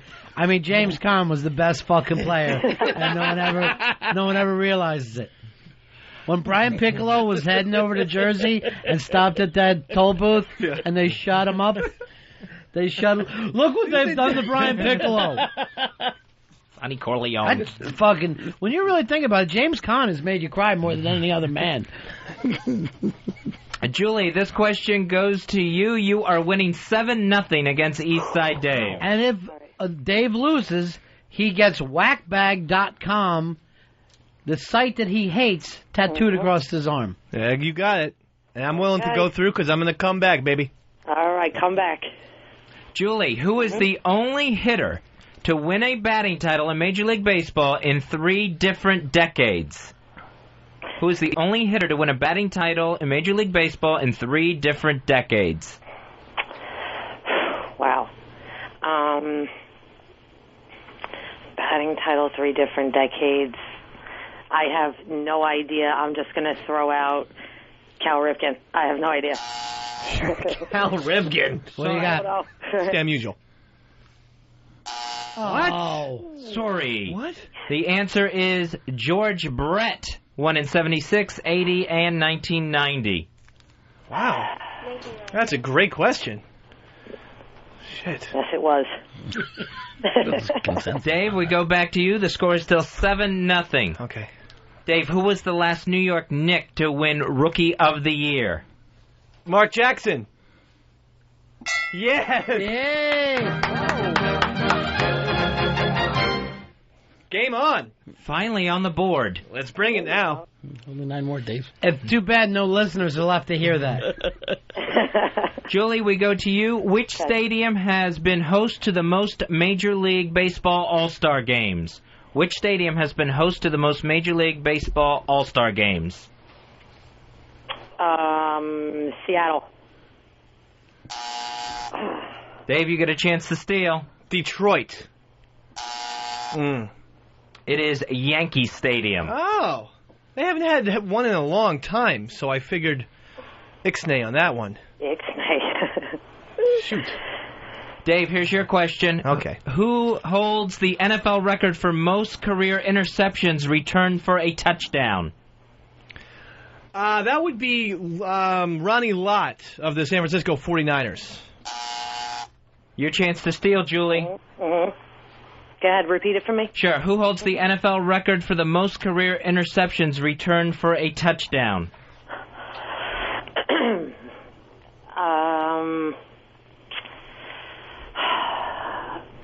I have no clue. Oh God. No answer? I can't even think. I have no idea. That is Rod Woodson with 12. Oh. I was going to say maybe Deion Sanders, too. Primetime.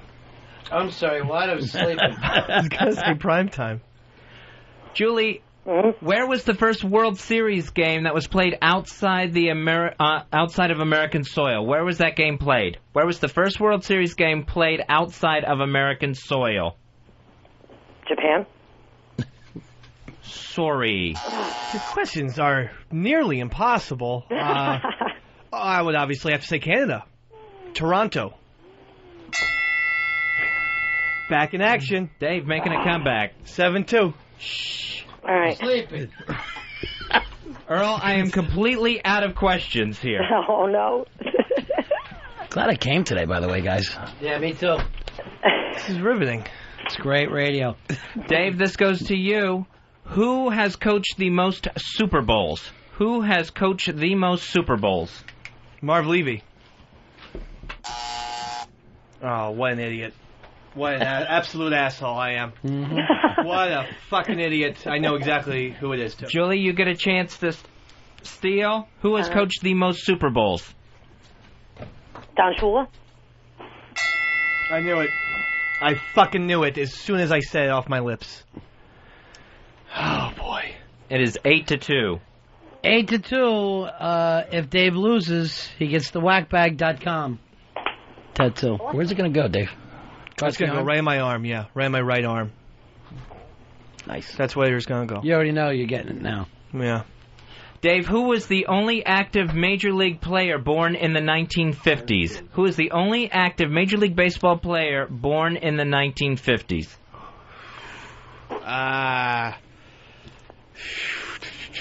Roger Clemens, I believe, was born in 1959. 1959. Okay. Not Roger Clemens. I know this. Clemens is 45. All right. Yes. It's Julio Franco, the oldest player in baseball. Wrong. 9-2. One more, believe it or not, and the national nightmare ends. We can stop this game. The answer for that was in the We can post stop this it now morning, if you want. He ain't coming back. It's over. And I didn't know that. And it goes to Julie. This is her question. This is it. With a right answer, she wins with a score of 10-2, and Dave will have to get a whackbag.com tattoo. Miss it. Julie, name the former New York Giant who was the host of Monday Night Football. Miss it.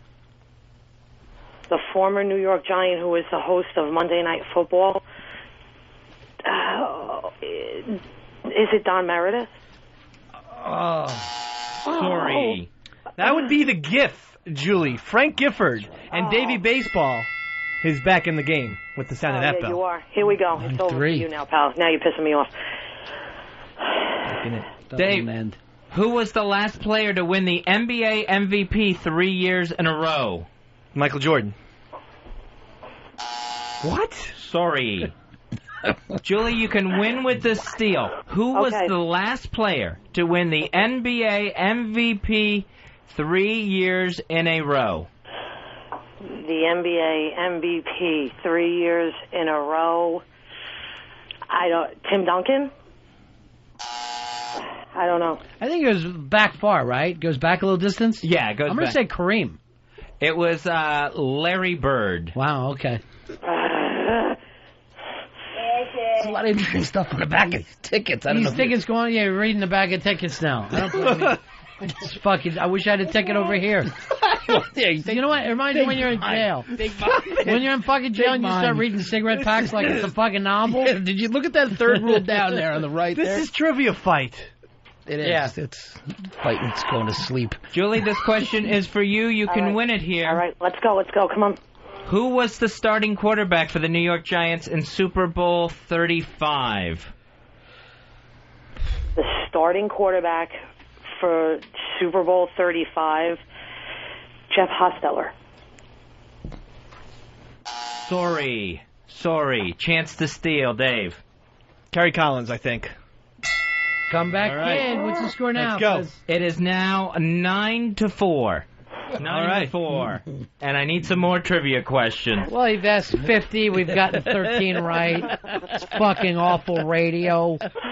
Well, I'm sorry, first of Ronnie. all, who is picking these questions, though? I mean, let's get some Earl. Let's That's get your buddy Earl. let's get some good baseball and football and sports.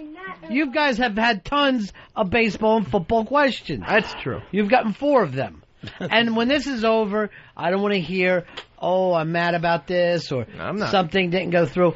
For weeks, you've been sitting around saying, after this is over, you're going to get a coat and a crown, and this is going to be your gimmick for the show. I was going to be the king. Yeah. I still am. Well, stop it. I still am. 9-4. She has 1-0. And Dave, this is your question. Okay. Which former basketball great promotes hair dye? Which former basketball great promotes Karl hair Malone? dye? Karl Malone does Rogaine. Rogaine isn't hair dye. Well, what is it then? You put it on your head. Rogaine helps your hair supposed to make your hair grow. I didn't know that. I have to look into that. Julie, do you know which former basketball great promotes hair dye? Promotes hair dye. Got to be an old guy. I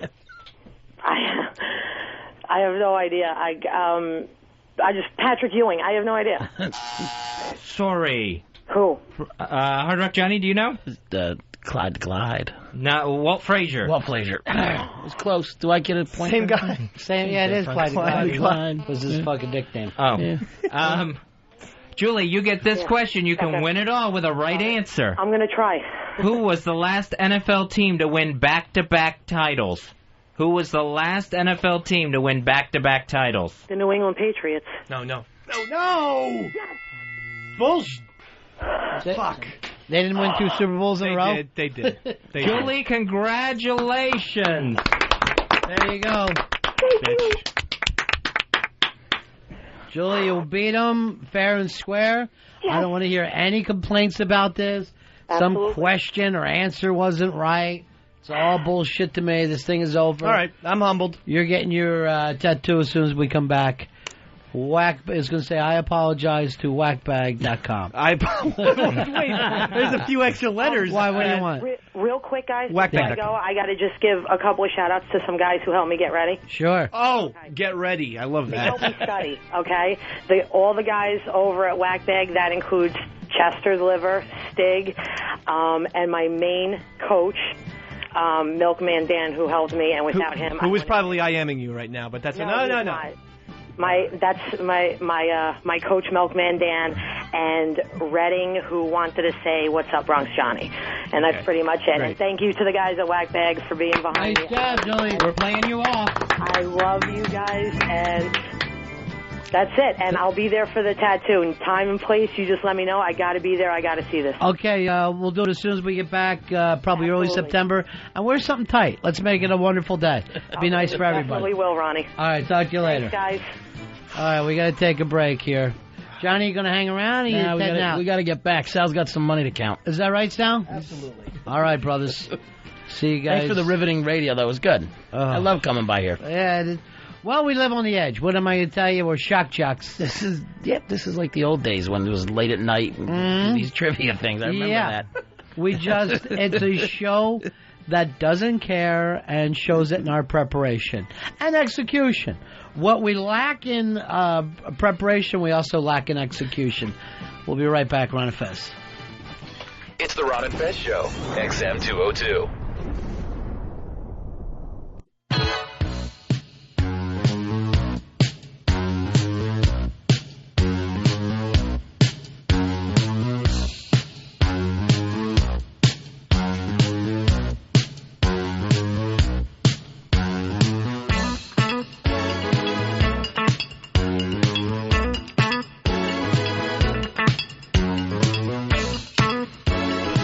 Fez Show.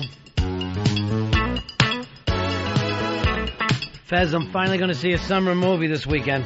What are you going to say? Invincible, Fez, the story of the walk-on on the Philadelphia Eagles team. You know what? I totally want to check that out, too. You know, this is the oddest thing for me. If you would have brought this up, I don't know, 10 years ago or whenever it popped, but Everett said to me, you will one day become a fan of Mark Wahlberg's, I would have called you crazy. And I really am a fan of that kid now. I really do think he's a strong actor. I could never stand him. I thought... When he was Marky Mark? Yeah, when he was Marky Mark. You didn't like the Funky Bunch, that whole... I thought not good enough to even get a New Kids on the Block. Yeah. The little brother looking in. And then I never liked Perfect Storm. I didn't like him in that. Oh, he was good in Perfect Storm. He was great in Boogie Nights. And he was great in I Heart Huckabees. The kid's a good fucking actor. I Heart Huckabees is where I turned around on Marky Mark. I never liked him up until then. Three Kings, he was excellent in. See, I didn't like that movie. Well, but you're going to look at performances. The movie, same guy who did I Heart Huckabees. I think if you went back and watched it, you would end up becoming a fan. Earl, you ever have anybody like that you cannot believe you became a fan of? The one guy that kind of pops into my mind in an odd way was a guy I hated at first was Jeffrey Wright. I just thought... You didn't like Jeffrey Wright I didn't like him at first, and then he just made this transformation. Every role, he just completely transforms himself. Did you like Basquiat? I thought he was kind of not the... I didn't think he really was strong in that film. I did. I'm a big fan of that film. I mean, but he's one of those guys that it took me a minute to really get into him. Fez, you got anybody like that you didn't like him at first, then you became a fan of? Jim Carrey. Yeah, I didn't like him on In Living Color. Never watched In Living Color, but from that first stupid movie, I was a fan. Oh, see, I didn't even like the first Ace Ventura. No, really? Yeah, and I'm like, all right, funny face, we get it. We get it. And then, I don't know, just I think Liar, Liar, and some of the other things. Have you ever gone back and watched the first Pet Detective? No, I haven't. It's a fucking scream. It's not well written, and he kills. Rico, you're on Ron and Fez. Hey, buddies, how you doing? Good. Hey, I just like Marky Mark in the movie Rockstar. It just showed how good of an actor he really is. Yeah, it's an awful movie, but... and I got to say, it's not really even one of my favorite performances. But I'm a fan of the kid now. Now I like him in a big way. I even like that stupid Four Brothers movie. I was on top of that. Well, we can't call him Marky Mark anymore. He's against that. I didn't particularly like him in The Italian Job. I didn't think he was that strong presence in my... Yeah, the point of this, Earl, is to not go over Marky Mark's career. The point is there people in your life you didn't like at first and you ended up becoming a fan of. That's the point of the fucking conversation. Yes, Dave. I always thought Brad Pitt was such a pretty boy very early on. You know, he's almost too good looking, and I was not a big fan of. And then I think it was right around 7 where he turned the corner, and then he makes Snatch. And so I was totally amazed that I would like someone who's that good looking, and I think he's a great actor. See, that's kind of the weird thing. For other guys, it's a hold back that somebody good looking could be a good actor, but the guy can't act. Corey, you're on Ron and Fez. What's up, buddy? Yeah. I was going to say, DiCaprio really turned himself around in Gangs of New York. I hated him at first. You know, you probably didn't watch some of the early stuff that he did. You probably just got caught up in Romeo and Juliet, which, by the way, I thought he was amazing in. And, of course, Titanic, which kind of a mediocre film that blew up, but is nothing that he really did wrong. But Basketball Diaries, he was excellent in. The kid can act. Here's Bill. Bill, you're on the Ron and Fez show. Buddies, hey, Greg Kinnear, Talk Soup, absolutely horrible. As good as it gets, not too bad. And then actually last night I saw Little Miss Sunshine, real good flick, and I got to give him as somebody, you know, didn't like it first, but I like him. Not a Greg Kinnear fan, but I'm hoping his portrayal of Dick Vermeil will completely turn me around this weekend. The blonde Dick Vermeil? Yes. They're a little bit sunny with the hair, but he does look good. He looks just like Dick Vermeil. Now, you have to remember, that's the 1980 Dick Vermeil. Yeah. And probably even before. It's probably 1978 Dick Vermeil. So, you know, he was supposedly looking that way. Here is Joe. Joe, you're on Ron and Fez. Yeah, hey, buddies, what's going on? Yeah. Hey, Ron, I just wanted to mention Dwight Yoakam. I don't like his music, but he's pretty good in that Panic Room, and he's got Sling Blade. That guy, he's a pretty good actor. I'm a real fan of Dwight Yoakam, and I do like the hat over the eyes and extra tight jeans and the whole gimmick that he sports there. Here is Rob. Rob, you're on Ron and Fez. Yeah, hey, what's up, guys? Yeah. What about Soundboard Fez? I didn't like him at first, but he kind of grew on me. Here is Mike. Mike, you're on the Ron and Fez show. Hey, buddy, 1018. Hey, pal. One guy I absolutely hated and then began to love, Phil Hartman. You didn't like him when he first went on Saturday Night Live? No, I couldn't stand him. Yeah. Then I started watching news radio and fell in love with him. Great actor. Phil Hartman I loved from the beginning. I saw him in a 7-Up commercial long before Saturday Night Live and thought he was hysterical. Ray, you're on Ron and Fez. What's up, buddies? Hey. John Travolta. What turned you around? Pulp Fiction. The thing about John Travolta is that he has been in and out so many times. And he really has it coming to him because he will take advantage of you. If you become a fan, he'll just do as many bad movies as he can. And then finally you go, fuck him, and then he does a good movie. His next role is Edna Turnblad. He'll be playing the woman in Hairspray, the movie. Chris, you're on Ron and Fez. Mine was Johnny Depp. Lost him with Scissorhands, and then with Pirates he came back, but then he lost again when he went with Charlie and the Chocolate Factory. I feel like I'm talking directly to Middle America. This is an amazing conversation. I'm talking to the heartland. It was very weird because Johnny Depp, of course, is like the fucking, probably the coolest actor out there. He showed up at those Teen People Awards the other night. Now, Johnny's probably 41, 42 years old, something like that, early 40s. So he comes walking out, still dressed like 1991 grunge. It basically looked like he should have came out to them playing Black Hole Sun.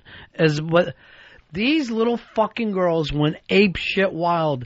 They were so excited. It was like it was Don Vito.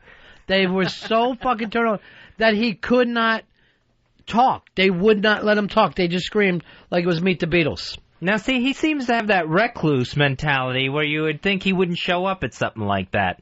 just from like a shyness, that would be like the last place he would want to be. Well, he's been showing up more and more lately, but it is weird. With that pirate movie, he's kind of sold his soul away. It's weird to think that he was with, Richard Grieco on 21 Jump Street and went from that to, a fucking movie like Ed Wood. Yeah, all these really bizarre little films that he did. Yeah. And then he has this gigantic hit, Movie of the Summer, which, by the way, we'll go over our summer movies tomorrow, Earl, and try to figure out who won, me, Fez, or Paulo. I know none of us got the number one movie. So it's going to be tough to... Normally, somebody picks the movie of the summer. Rob, you're on Ron and Fez. Yeah, I want to say George Clooney. Especially his latest roles have been pretty good, but initially wasn't really a big fan of his. What didn't you like at first? You know what? I liked the movie Out of Sight, but he didn't do much for me. He seemed to be very bland of an actor. I think over time he's gotten a little bit better. I think he's got his chops down now, whereas... It's weird. He did so much TV work that it's hard to even say where you became aware of him. You were, aware of him before you even knew it was him. Rich, you're on Ron and Fez. How you doing? The guy that plays Van Wilder, I don't know his name, but he was in that ridiculous sitcom, Two Guys and a Girl, with the pizza place. And then he did Van Wilder, but the whole thing was I saw him in that Amityville Horror, and he wasn't funny. He was a psycho in that movie, and I just couldn't believe the turnaround in acting. I can't believe, once again, I'm talking to Middle America. It's so exciting. Kevin, you're on Ron and Fez. What's up, guys? I miss Pluto. Yeah, I miss Pluto, too. It was the farthest and coldest star, but it was one of ours. It was one of our planets, and it's gone now. Absolutely. I was thinking along the lines of Vince Vaughn. When I originally saw him in Swingers, I was like, does this guy ever shut up? But now he's put a comedic twist on it, and he's definitely grown on me. Yeah, it's hard for me to understand how somebody doesn't like to film Swingers, particularly Vince's role in that. Then he seemed to have gotten lost in some small movies. Now he's back doing his hack Hollywood movies where he's the best thing in a very bad movie. But I guess he's making tons of money. You got to love the guy, but I got to say I'm a fan. I like him. Doug, you're on Ron and Fez. Hey, guys, I know it's pretty obvious, but Will Ferrell, man, I hated him at first. Thought it was another Saturday Night Live hack, just making, superstar and all that stupid shit, but I got to love him now. I was always a Will Ferrell fan. Recently, I feel like I've had my fill. I did not go out to see the latest film, and I'm just a little, even last year when I'm like Anchorman, I'm like, okay, I don't know. He's in Adam Sandler territory, which was white hot on SNL, comes off, it makes amazing, great, huge comedies, and now, when's the last good Adam Sandler movie? You're talking about that, they both couldn't be any bigger.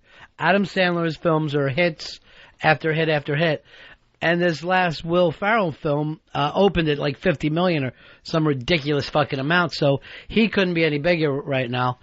I kind of wish they both would take just a little vacation. It's not that I hate them or don't like them. I could just do to have them turned down. My Florida family has now come around on John C. Reilly. Actually, Ricky Bobby, the Will Ferrell movie, was the first thing they've ever seen him in. Now they're all interested in what's John C. Reilly done before.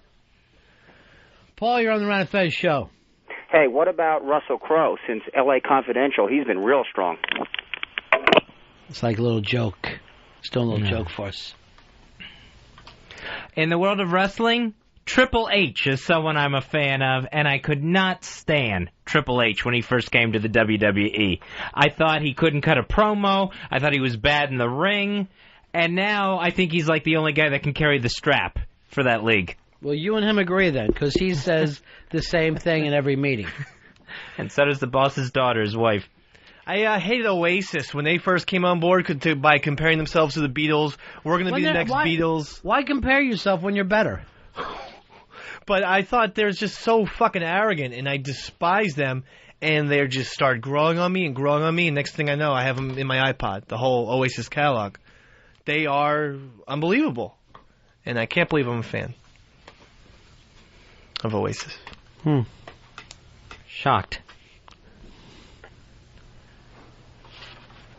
One of the American Idol contestants from last year's season got roughed up, got mugged in Las Vegas. Michaela Gordon She said she was coming home from a recording and ended up getting mugged at gunpoint, thrown on the sidewalk, got her head slammed on it, and said the gunman was actually groping her while he was robbing her. She does have a fucking rocking little body. No, she wasn't last year. She was 2 years ago. Oh, okay. Yeah. All right, I thought it was last year. She was the one who was like... was she last year? I thought it was last year. I'm already thrown off. Earl? Pretty sure it was last year. Okay. I had her as 2 years ago. She was the one who was like a miniature Fran Drescher. She, out of New York, and would always talk to Simon. I thought she was from Vegas. Oh. Yeah, you're right. She is from Vegas. I got that wrong, too. I am messing up. So, yeah, but she was the one who looked like a young Fran Drescher and even ended up getting a part on Fran Drescher's new TV show that lasted 2 seconds. I don't remember that show at all. I can't believe she was able to shut up long enough to be mugged. But she just didn't go on and on with that. American Idol, trying to think if there's anyone there that I ever came around on and became a fan of. I think Bucky Covington I actually became a fan of by the end of last season. Glenn, you're on the Ron and Fez show. Yeah, a guy I thought was a geek and shouldn't have been in the movies, but turned out to be probably my favorite actor, Ed Norton. Oh, I don't know. I thought his first role was really, really strong. That Richard Gere movie. I think he even got an Oscar nomination for it. Do you know the name of it, Earl? Primal Fear. Yeah. Fucking very strong opening to come in on. Hey, Tommy, you're on Ron and Fez. Hey, Ronnie, that was Primal Fear with Ed Norton. That was Thank excellent. You know, a person who always seems to play himself, but then one movie kind of changed for me was Nicolas Cage in Leaving Las Vegas. I mean, usually he's very, he's sarcastic. He plays himself in almost every film, but that movie, he really went over the edge. It was really excellent. I'll put Nick Cage over in that John Travolta where when I think I like him, he disappoints me, and then when I act like, well, he's out, he ends up doing something good. We've got presents here, one for me, Earl, Fez, and Dave, the whole gang. It's a brand new comic book, #1 from one of our listeners. So here it is. It's a collector's item. Put this right in plastic. It's Model Operandi. And it comes to us from a guy named Joe. Joe Caramagna. Joe Caramagna sent this to us. And it's episode #1, Model Operandi. That's a comic book. It's a good-looking comic book. Cool. So, big Ron and Fez listener does very, very well for themselves. Thank you. I love getting a comic book. I like the paper on the comic books. Is this how all comic books are getting printed these days? Yeah. In the future, please just send us cigars. But in this case, thank you very much. Model Operandi. And this drops in September for the rest of you. We'll make sure we plug it again on how you can get a hold of it. Looks fucking cool, me. Tom Cruise, his people have fired back at Viacom Sumner Redstone, calling him a once mighty mogul who has self-destructed in front of everyone. Yeah, I can't fight that. So now it's who's crazy here? Is it Sumner Redstone or is it Tom Cruise? That's the argument they both have going back and forth with each other. You watch. Eventually, Cruise will do Howard Stern's show, since they both have the same enemy. I wonder if this is going to swing things back Tom Cruise's way in public opinion. I don't think so. I think Tom Cruise is going to be out for like 10 years, and then we'll see the comeback of Tom Cruise. Like a lot of actors do. Like Harrison Ford, kind of disappeared in the 80s a little bit, and then came... Yeah, he disappeared in the 80s. All right, I forgot about that. Yeah, that's Indiana Jones. All right, well, for a few years it seemed like he was off the map, and then he came back strong with The Fugitive and everything like that, For like 5-6 years, he was gone. No, he never was gone. There's times that people choose not to, do stuff, but Harrison Ford has been a big, big star ever since the 80s. All right. Well, maybe a better comparison would be Stallone. He fell off and then tried to make a comeback with Copland. And never did. But he tried. Yeah, he tried. I think Tom Cruise is going to try to do that avenue. And if he fails, then he's out. He doesn't have to make a comeback. He's still the biggest, most bankable star in the world.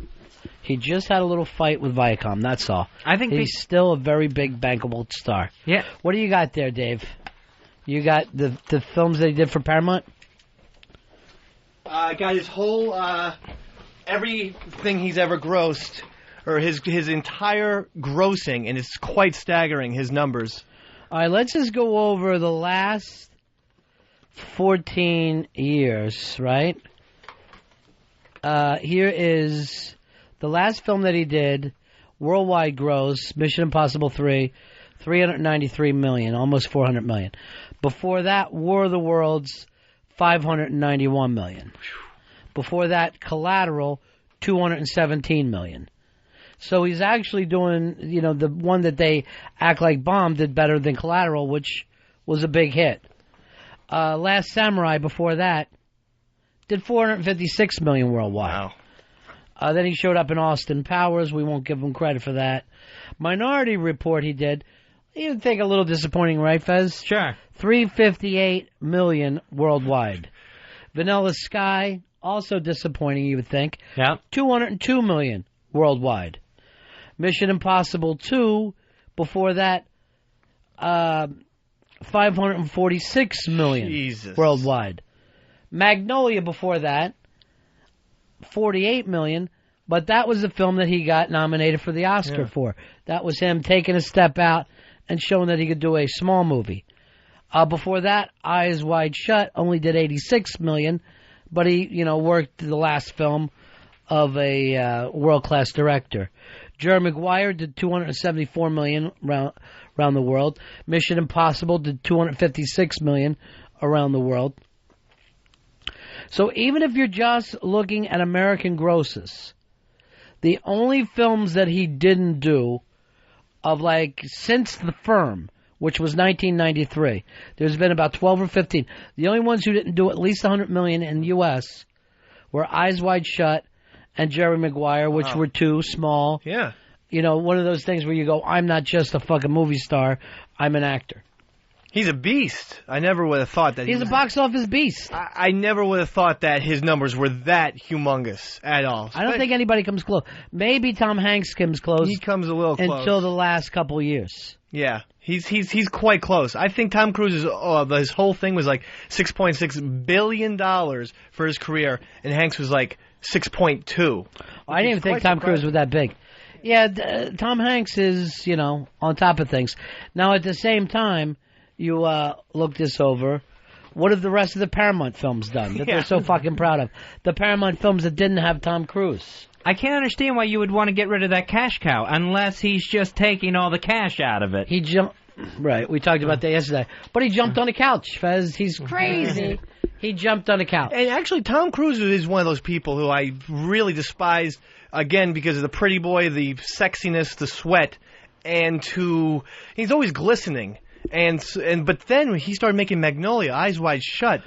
Magnolia, his part in that was fucking unbelievable. He was so strong in that film. It's one of the most memorable characters ever.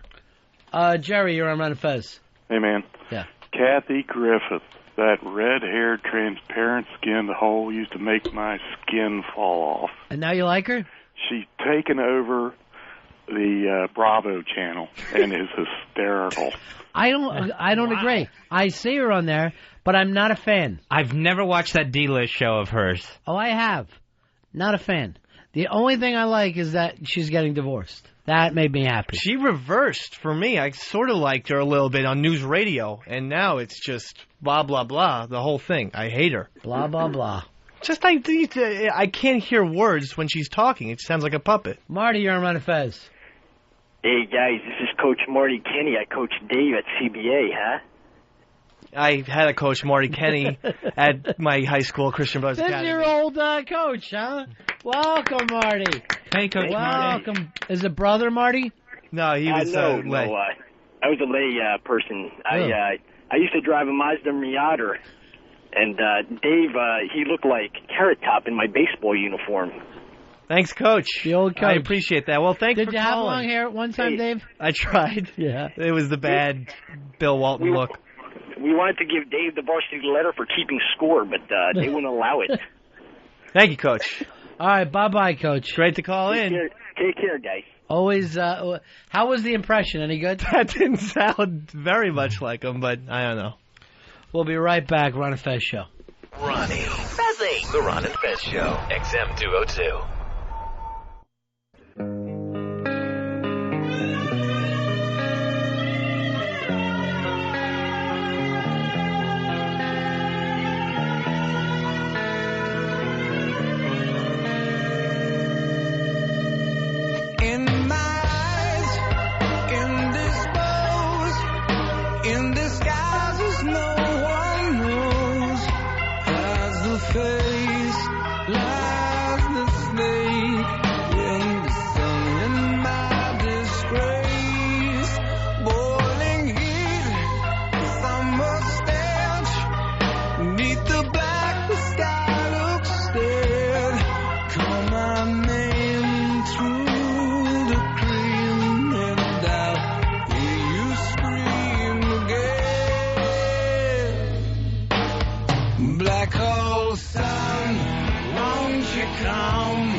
Ron and Fez Show. Who's got a good a voice as this kid? It's amazing. The best. The absolute best. Everyone now, he's dead. He's dead? Isn't this guy dead? No. Oh. I thought he was. Turn around and look at your team. Let me just say thanks. Hit the hook one more time, Earl.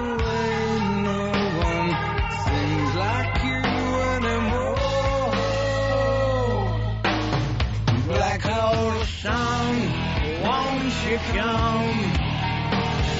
Wash away the rain. Black hole sun, won't you come? Won't you come?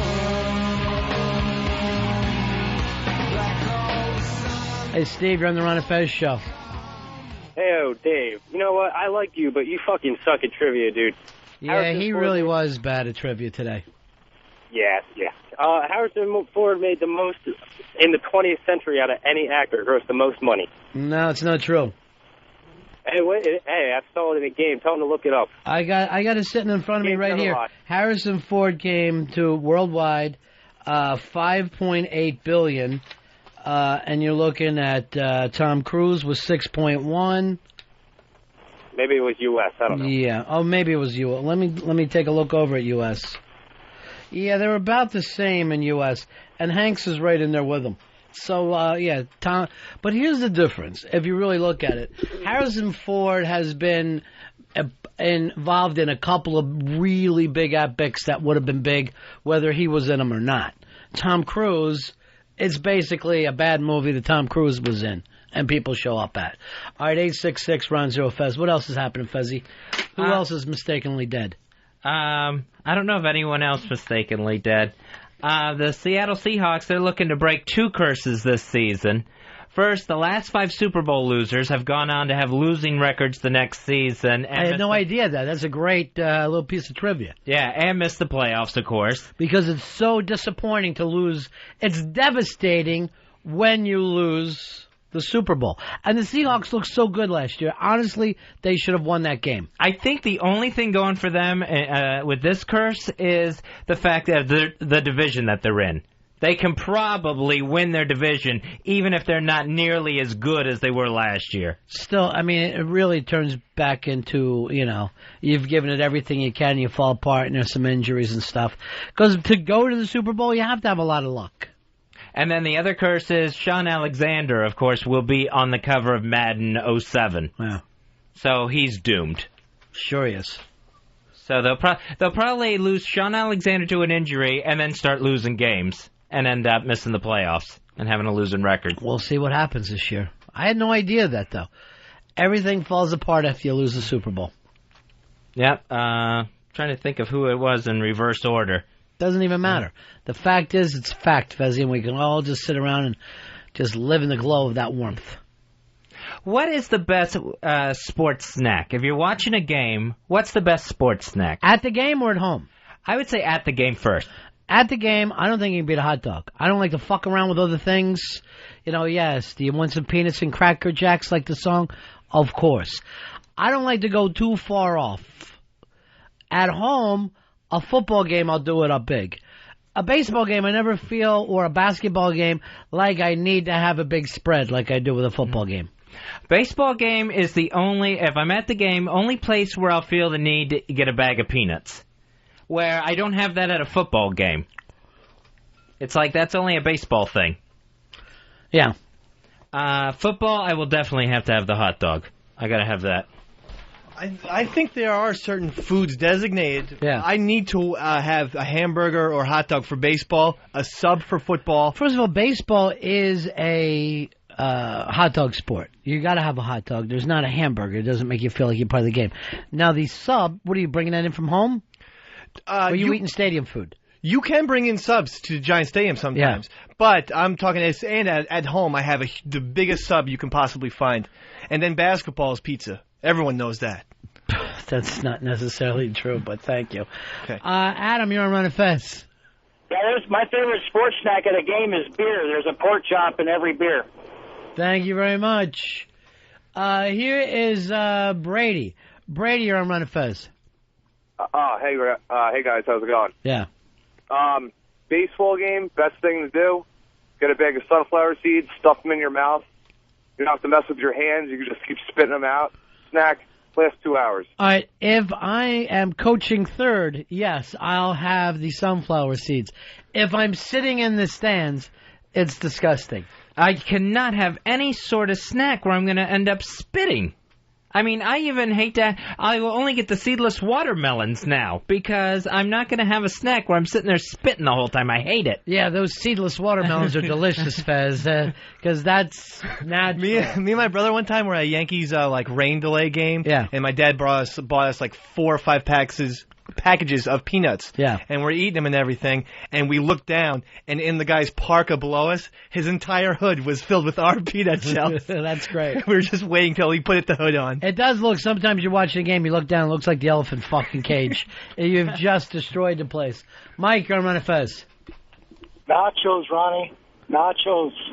Nachos maybe if I'm watching in Ecuador. But, you know, it was weird. I just saw Anthony Bourdain the other night in Mexico. The Mexicans do not eat nachos. Really? They invented it, but they think it's hack and stupid. I had no idea. I would think you go to Mexico, you're going to get the best nachos ever. The best. It's stale chips and melted cheese. What could be? Oh, yeah, you're going to throw a couple peppers in there. Here's Mark. Mark, you're on Ron and Fez. Hey, Fez, I've never seen them sell bags of penises. What do they sell them in? He did a little joke there. It's penis. Oh. He said when you meant peanuts. Here's Joe. Joe, you're on Ron and Fez. Hey, Ron and Fez, I just picked up on listening to your radio station on XM a while back. Outstanding shows, by the way. Thank you. Just 2 comments. First of all, my favorite sports snack is buffalo wings. Probably not real good in your seat at the stadium, but that's what I like to eat when I'm watching football. So for a home game, you're going to go wings. Oh, wings all the way. Buffalo wings, baby. When I'm doing a home game and I've got the screen going and I'm all happy and it's a good day, it is never one entree. I've got to really feel like it's, to me, a casual Thanksgiving. So you're just going through bite after bite. If you're watching college football at a bar... Yeah. Wings, and that's all you should be even allowed to eat. Yeah. Restaurants should just close down the rest of their menu. Hot wings, college football at a bar. And that's it for you. That's it, black and white. Yeah. But that's the odd thing. At a bar, you never feel like, oh, my God, I'm watching a game, I need a hot dog. It's very odd that you take on a different mentality when you go into the actual stadium. Yeah, I don't know how to even comprehend that, really. Kind Bud, you're on Ron and Fez. Good boys, big fan here. Thanks. Got 2 little quick things. First off, down here in Georgia at the college football games, we like to eat boiled peanuts. Mm-hmm. Boiled peanuts. Yeah. Secondly, I can't believe a while ago when Fez said he's always a spitter, I knew he was a swallower. I knew that fucker was a swallower. 866 Ron Zero Fez. 866 Ron Zero Fez. I meant of seeds. Mott's, you're on Ron and Fez.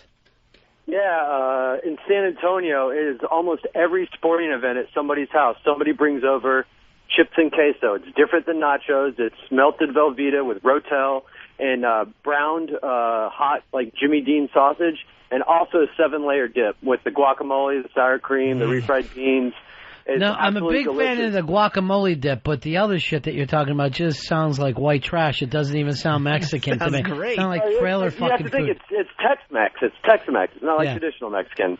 But the 7-layer dip has the guacamole, the sour cream, refried beans, and it's done in 7 layers. And if you haven't had it, you got to try it, Ron. And also, I love the show, guys. Thank you very much. I may be going for Mexican after the show today. I'm absolutely starving. Just hearing the word guacamole gets me in a whole different state. Earl, what do you and your dad have? Fried chicken?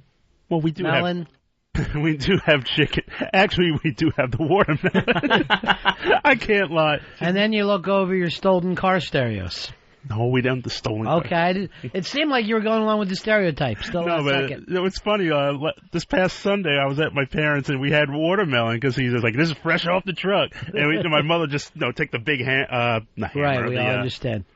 We've all eaten melon. It's not something new to us. And we had that, so we had like this amazing fruit salad, and of course we had baked chicken. Baked chicken, not Yes, fried. Not fried. I see. That's telling him, Earl. That's showing the world. Longhorn, you're on Ron and Fez. Hey, how about some Oxycontin and tequila and wash it down with 2 Asian hookers? Now you're talking, Radio Shark. Now you're talking. Nothing funny to play for us? Tom, you're on Ron and Fez. Hey, man, outside Veterans Stadium, used to get some stale soft pretzels and some scalp tickets for the same Dago. Now, I remember this guy. He would always be yelling, hot pretzels, cold orange drink, hot pretzels, cold orange drink. And he would have them in the same shopping cart. So the thing is, the pretzels didn't stay hot and the fucking orange drink didn't stay cold. But you're a little whacked out after a concert. Of course, you're going to enjoy yourself. Was it like a homemade orange drink, like those people that will just water down orange juice and throw some sugar in it? No, it came in the little cartons. Oh. Robert, you're on Ron and Fez. Yeah, Ronnie, I'm in. Hey, Yeah, for college football, once it gets cold outside, you got to start a pot of chili before the game starts, and then by halftime, it's all ready to go. Yeah, I'm not going to sit around and have my friends blow their asses out in my home. It's not going to happen. Everyone's got their own little rituals. Yes, I find it isn't very that odd? It's interesting, though, Yes. to hear it when you really think about it. That's really true. I thought everyone was going to go with the sub in football, and I thought everyone like that, or a hoagie or whatever people pronounce it. Spilled some water. Sorry. But I guess I was wrong. Not easy in here, is it, Dave? When you come in to help, you find yourself just as stupid as ever. Joe, you're on Ron and Fez. How are you? Ron, how you doing? Oh, gosh, I'm peachy today. Peachy. I'm just sitting here feeling how blessed I am with my team. I just feel like I'm blessed. I'm telling you. Yeah. Anything we can do for you, Joe? Now you're gone. I just don't even have just the greatest team. I got the greatest callers. I'm starting to feel a little like Ernie Banks. Oh, jeez. Here's Joe. You're on Ron and Fez. Hey there. How are you, pal? Not too bad. I like this enchilada dip. You're up north where it's cold. Yeah. Brown some burger, cheese, and some enchilada sauce in a crock pot. Let it cook. Just eat that stuff all day long. Yeah, it doesn't seem like a sports. Sounds like great food. I don't know if I think of it as sports. You got to be able to get to it all the time. That's why I don't mind having a grill, but I'll put it right up against the back door so I can watch in case I'm missing anything. Jeff, you're on Ron and Fez.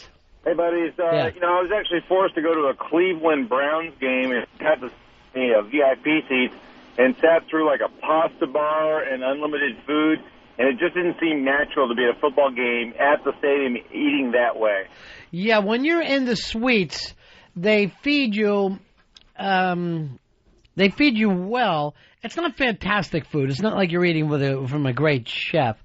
But they go out of their way to make it seem like you're not even inside. You know what I mean? When you're in the suites, you're looking at a building and seeing a game. When stuffed mushrooms are on the bill, it just doesn't seem like a sports event. Now, I am not going to be snobby and act like, oh, that food's too fancy. If it's fucking good, I will eat it. My problem with the sweet stuff is it's like eating at a hotel. It's not like eating at a decent restaurant. Steve, you're on Ron and Fez. Hey, what's up, buddy? Yeah. Hey, nothing better than tailgating with brats on the grill, a little mustard, peppers, onions. What's your team? Well, college football, we do Florida State down here in Tallahassee. Okay. Buccaneers. Brats is very, very big in Milwaukee. The Packers fans are brat. In that part of the country. Chicago. Even Chicago gets into brats a little bit, too, yeah. When I used to go to the Purdue games, those people were always tailgating with the brats in Indiana. Don, you're on Ron and Fez. Hey, buddies. Smith Trivia King Dave. How about, for the Baltimore fans, how about crab cake sandwiches? Now, I do love a crab cake, and I do like to throw in and eat whatever the local food is. Never have crab cake. That's the number one thing to spoil, I heard somewhere. How could It's the number one food to spoil and give you food poisoning. Crab cake. Crab meat, excuse me. More than chicken and eggs. No, I'm almost positive I heard that somewhere. Guess what? If you've heard it, it's wrong. What? I've never heard of anyone having a problem with a crab cake. Yeah, absolutely. I mean, are you being serious? Or? Yes, I'm being 100% Okay, no, serious. I've definitely... How could an oyster be less fucking problems than a crab cake? I don't know. I'm not sure about sea life, but I know it's not good. For you who doesn't have a refrigerator, I'm sure you've got problems. New York serial killer, what do we got here? Looks like Eastside Dave is out killing people. That was the guy they picked up. I think he was the one they found driving around with the woman's head in his car. So now they think he's linked to murders across the country. Geez, you think this guy could be linked to more? Sort of looks like Art Garfunkel, too, a little bit. Yeah. Like you. Do I look like Art? Do me a favor. Yeah. Sing me Bridge Over Troubled Waters. Like a bridge over troubled water, I will lay me down like a bridge over troubled water. I will lay me down. It's really quite beautiful. Thank you. John, you're on Ron and Fez. Yo, guys, what's up? Yeah. Sausage and pepper sandwiches, man. For football? Yep. Yeah, I got to agree with you. That's a damn good thing to eat. It's got to be manly. Yeah. Sausage and peppers. Sausage and peppers. Throw some onions. You know Ajita's coming. You don't give a shit. It's going to be a little too hot. You go with it. I don't like people who eat light for football. No tuna fish sandwiches. No. And my dad is that? I'll walk out. My dad used to make it, and I love my dad, but he used to make us peanut butter and jelly sandwiches to bring to the Yankees game. And I'm like, fuck you, Dad. I want a hot dog. Fuck you, Dad. It's not gonna happen. And they were 1,000 degrees and totally melted by the time you got there in mid-July. It was disgusting. Yeah, and then you're worried about crab cake. Why fucking Uncle Short Pockets is taking every single game. Well, what can he do? You know he was busted for him to make that, right? You know he was broke. Yeah, I know. You can't have a dime on you if you're taking food into anything. And then when he's going, let's just take whatever we have, kids. At least we're at the game. At least we're here at the game. You know he's trying to make the best of a bad situation. And you're going like this, why can't I have a giant foam finger? And he used to drive us. We never had parking, ever. Never had parking to Yankee Stadium. What'd you do, circle the place? We had to park miles away and walk over McCombs Bridge. So we came back to the McCombs Bridge one day, and our Volkswagen Rabbit, all the tires in the stereo were gone. The entire thing. Normally you got to pay a kid to keep an eye on your car when that happens. It was a Volkswagen Rabbit. So what? The fucking kid, when those kids will do that, they even used to down in Clearwater for spring training for Philly, they were like, keep an eye on your car. If that means, hey, what's it worth for you not to have me bash your fucking windshield in? You're like, here's $5. Keep an eye on it, kid. Here's Mike. Mike, you're on Ron and Fez. Hey, guys. Hey, Dave. So you get bad crab often, do you? There's only two ways you can buy crab. It's either flash frozen or it's alive. Either which way, it's not spoiled when you buy it. So I don't know where you're getting your info. But it will spoil very quickly if you leave it in the fridge too long. You leave it out in your exactly. In your basement apartment. But you eat fresh seafood. That's how you eat seafood, fresh. Not like peanut butter and jelly, hot and in the bottom of your boot. It's not a guarantee that you're buying non-spoiled frozen crab either. It's not a guarantee. Not a guarantee. Yes, it is. The government guarantees it. I'm not sure about that. Yes. I never saw a stamp on it. Yes, there is. There's a stamp on all your food. Is guaranteed. There has to be. What are you getting, crab jerky? Dave, you're on Ron and Fez. How are you, buddy? Hey, guys. We used to try to, for the Bills games, if they were playing the Bears, we'd get bear meat. If they were playing the Dolphins, we'd get dolphin meat. I like the attitude. I like the fact that you're going theme. It's illegal, though. Yeah. That's right. And Dave, what's illegal about eating a bear? You can't eat. Well, no, I was thinking about the dolphins. There's a fish called dolphin. And that's mahi-mahi, Dave. Yeah. What? What do you mean? There is a fish that's also called dolphin. Oh. So when you order dolphin in a restaurant, you're not eating flipper. What would they do for Redskins? They'd go down on an Indian squaw. Maybe maize. Buck, you're on Ron and Fez. Buddies, Ronnie, you're killing me today, man. I cook for the Buccaneers and oversee all the food that goes up into the suites. And you come down to the Raymond James Stadium, I'll show you some of the best food you've ever had at a football game, my friend. All right, you know what? I'm going to tell you the truth. Where I really know is those fucking shitty Redskins and the shitty Dolphins. They were the ones that had me in their suites. I'm willing to bet that yours is better. Set me up in a suite and don't have any of those rich people with me. I like to watch alone. It is I like the game. I like to watch the game by myself in a suite by myself. No one's gonna be allowed in. I'm like the guy who owns the Indianapolis Colts. No one is allowed in the suite with him. Fez? Oh, and Ronnie, one more thing, man. Yeah. There is no government agency that oversees seafood. Hate to break it to you. Oh, is that right? I thought Yes, sir. everything that we got served, not seafood, that was served frozen, had to be watched over. I thought everything had an expiration date on it. It does have an expiration date, but there's no government agency that oversees seafood. There we go. I like the attitude. Yeah, Buck. Were you worried about a crab cake, Buck? No, man. I eat them all the time. I'll eat the ass out of one of them. I don't care. I hate these guys that go through life timid. I'm not timid. I just ain't gonna eat crab. No, thank Ever? you. Nope. I'll eat shrimp. I'll take you right up to the Brooklyn Diner. They got a crab cake that fucking murders. You would have the time of your life. You don't want it. I don't even know what it tastes like, Mr. B. I can't even tell you. I mean, if I would Heaven? like it or you not. ever have like a little bite of heaven? That's what a crab cake tastes like. You never been to Baltimore in your life? You live here in New York? I've been to Baltimore once, but it was for a 5th grade class trip. We just went to the aquarium and back. All right, let me talk to a man. Not the little boy in you, but let me talk to the man. I've never who has been there. Weekends free. Not as an adult, no. You should go to Baltimore. I'll check it out. I want to go to Camden Yards. All right, so Baltimore is the place for crab meat? Yeah, and you'll be able to see even Camden Yards if you're there. Yeah, the crab cakes, French crabs, any kind of crab thing. It's fucking great food. Why are you going through life not trying? I like shrimp. You're like Earl with fucking heroin. I couldn't talk him into a speedball the other night. Dave, if you're going to Camden Yards, let me pack some peanut butter and jelly sandwiches for you for the trip. Thank you. Travis, you're on Ron and Fez. Hey, buddies. I got to agree with you on the crab cakes. When we tailgate before football games, we cook whole pigs on the big pig cookers. God bless you, brother. Where you live at? Big pickings, man. North Carolina. Now, how long you take to cook those? About 7-8 hours. So it's just slow cooked and the meat just falls off there?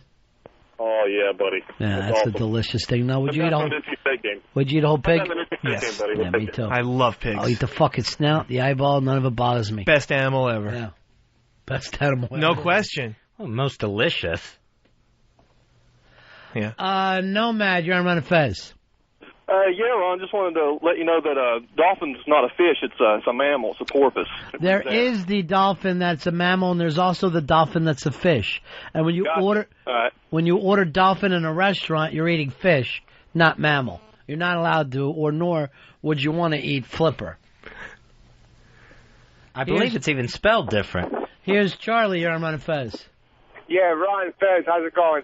The FDA oversees all of the seafood in the HACCP program. It's a hazard analysis that you have to keep track and records of everything. So if they decide to come into your office and look at like all the seafood that's going out, they're in control of it. I find it hard to believe that the FDA is not, that they go, we'll keep an eye on every food except for seafood. That's crazy talk. I think water even gets checked out. That's true because when we get fish deliveries at my restaurant, we have to keep the tags for a year because, God forbid, if somebody gets sick, they could track where the fish came from. Even fresh fish? Yeah, that's it, especially fresh fish. I didn't know that. Mm-hmm. Now, your restaurant, how fresh is the fish? Does it come right off the dock into the restaurant? I think so, yeah. I'm not there on delivery days because that's during the week. But you can't keep fresh fish for more than 4 days. I like to watch. I like when they come out and cut the head off right in front of you, and fucking do it right there at the table. Clean it at the table so I can keep an eye on it. That's a little masochistic. Too much blood. I like to know my animals are not getting slaughtered in front of me. Otherwise, I'd be a vegetarian. Is that right? Yeah. You would start crying? Yeah, I would. So you never went fishing in your life? Yeah, it disturbs me ever since. Yeah, it's always disturbed me a lot. I caught a catfish one time. It was barking at me, and I'll never go fishing again. My brother's mother-in-law is Japanese, and when you're out fucking fishing with them, she'll fucking make sushi right out of the fish you just pulled up. Fucking chop it up, and everybody just starts eating it. It's fucking tasty. It's clean. I love sushi, but I can't watch it being done in front of me. What do you want? Your sushi, your fish killed 3 days before you eat it? Just put a blindfold on me, do something, but I can't look at it. Why can't you go through life like a male? Why can't you say to yourself, I'm a man, I want food, and here's what happens. This is how I get to eat it. I really am manly, but I am also an animal lover.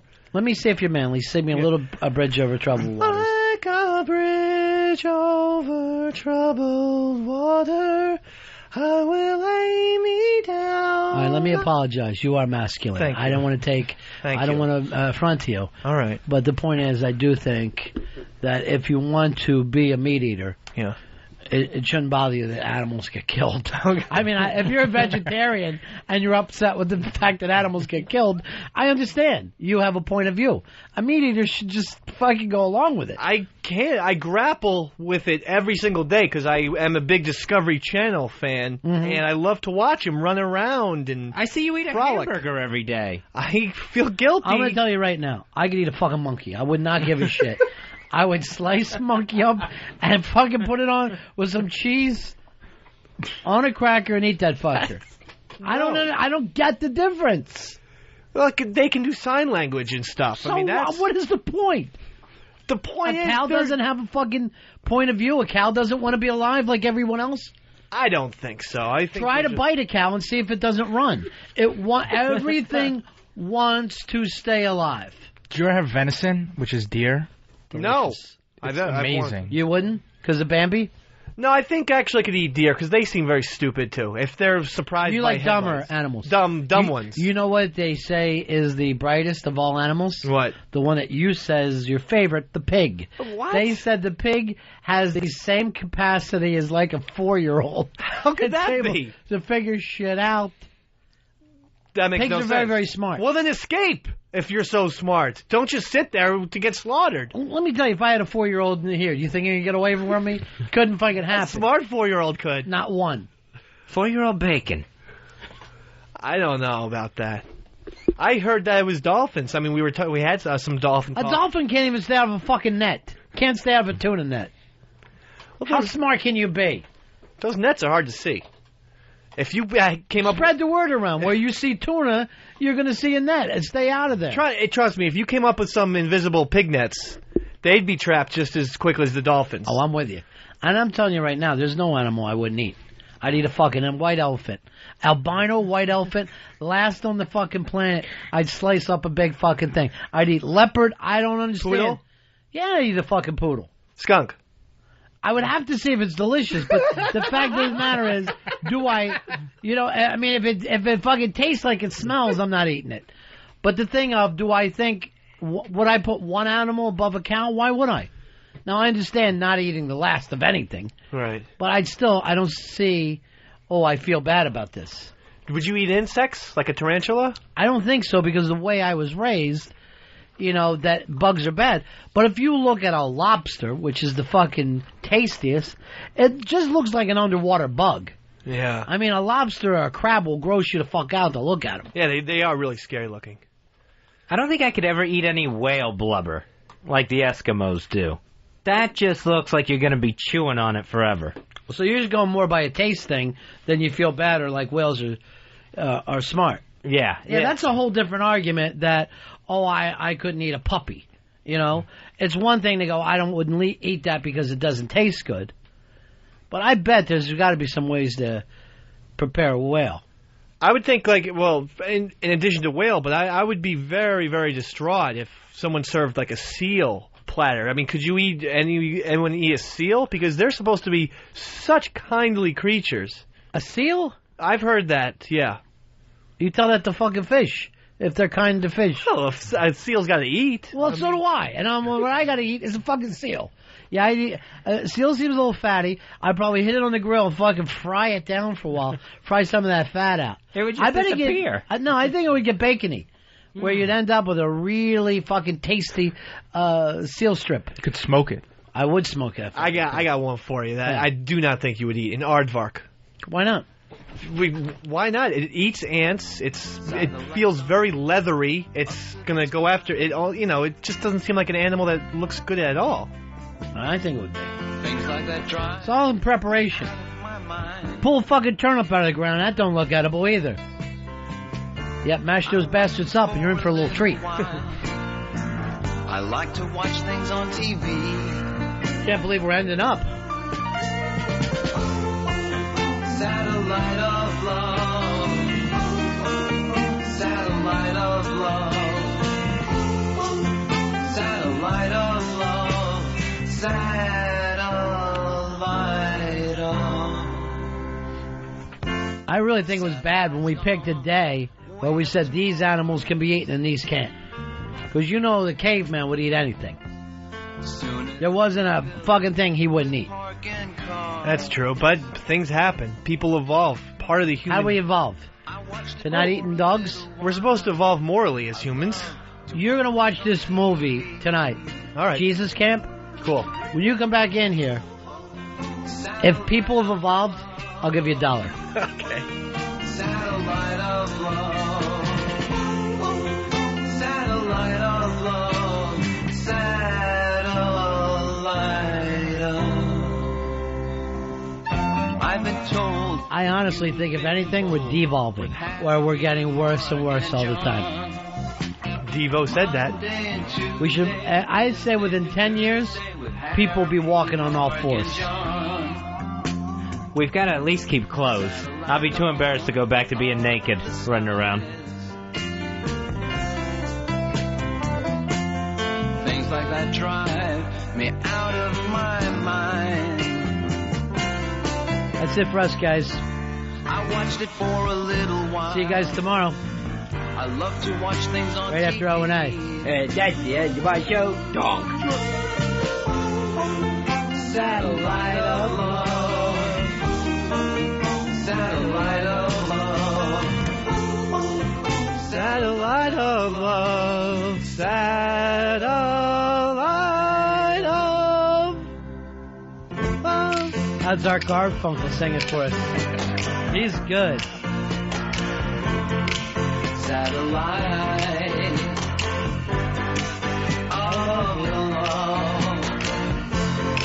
Satellite of love. Satellite of love.